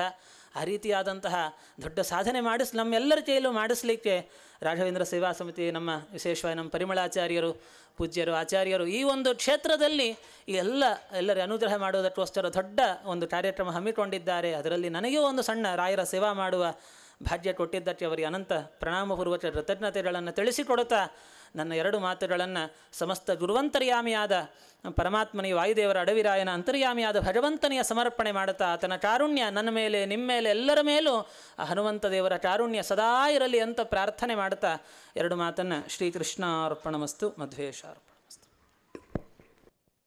ಹರೇ ಶ್ರೀನಿವಾಸ. ಕಂಬಾಲೂರು ರಾಮಚಂದ್ರ ತೀರ್ಥರು ಅಂದರೆ ವ್ಯಾಸರಾಜ ಮಠದಲ್ಲಿ ಒಳ್ಳೆ ಶ್ರೇಷ್ಠ ಜ್ಞಾನಿಗಳು. ನಮ್ಮ ರಾಘವೇಂದ್ರ ಸ್ವಾಮಿಗಳವರು ಅವರಲ್ಲಿ ವ್ಯಾಕರಣ ವಿದ್ಯೆಯನ್ನು ಅಭ್ಯಾಸ ಮಾಡಿದ್ದಾರೆ ಅಂತ ಹೇಳ್ತಾರೆ. ಈಗಿನವರೆಲ್ಲ ರಾಯರ ಕಾಲದ ಮಹಾಯತಿಗಳು. ಅದಲ್ಲದೆ ಸಂಪ್ರದಾಯವನ್ನು ಈ ರೀತಿ ಮಾಡಬೇಕು ಅಂತ ವ್ಯಾಸರಾಜ ಮಠದ ಸಂಪ್ರದಾಯ ಪದ್ಧತಿಯನ್ನು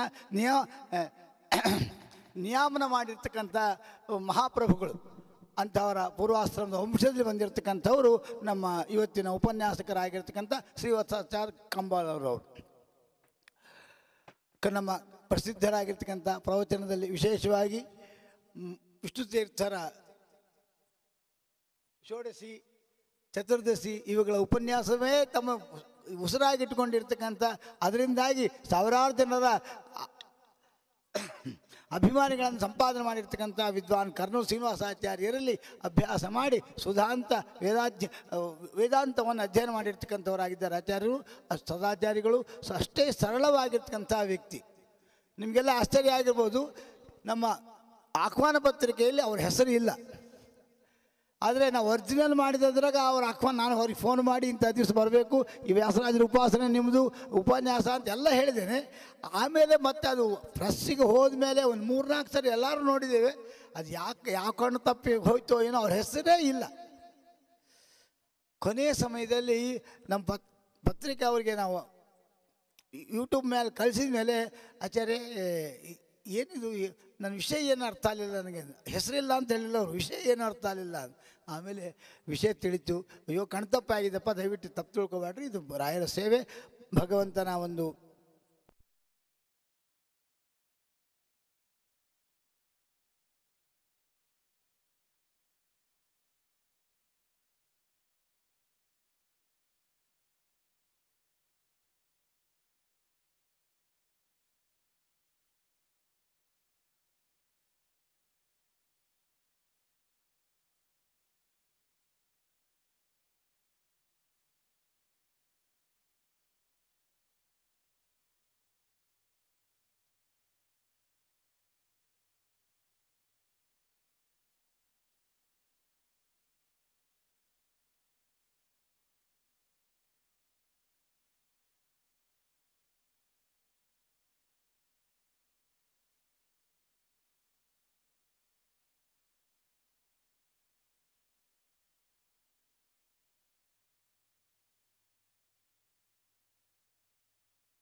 ಇದುವರೆಗೂ ನಡೀತಕ್ಕಂಥ ಎಲ್ಲ ಸೇವೆಗಳಲ್ಲಿ ಭಾಗವಹಿಸಿ ಈಗ ನಾವು ಕೊಟ್ಟಿರ್ತಕ್ಕಂಥ ವ್ಯಾಸರಾಜರ ಹನುಮದ್ ಉಪಾಸನೆ, ವ್ಯಾಸರಾಜರು ಅಂದರೆ ತಕ್ಷಣ ನಮಗೆ ಹನುಮಂತೇವರೇ ನೆನಪು ಬರೋದು. ಯಾಕಂದರೆ ಆ ರೀತಿಯಾಗಿ ನಮ್ಮಲ್ಲಿ ಒಂದು ಪ್ರಸಿದ್ಧಿ 700 ಚಿಲ್ಲರ ಪ್ರಾಣ ಪ್ರತಿಷ್ಠೆ ಮಾಡಿರ್ತಕ್ಕಂಥ ಗುರುಗಳು ಅಂತ.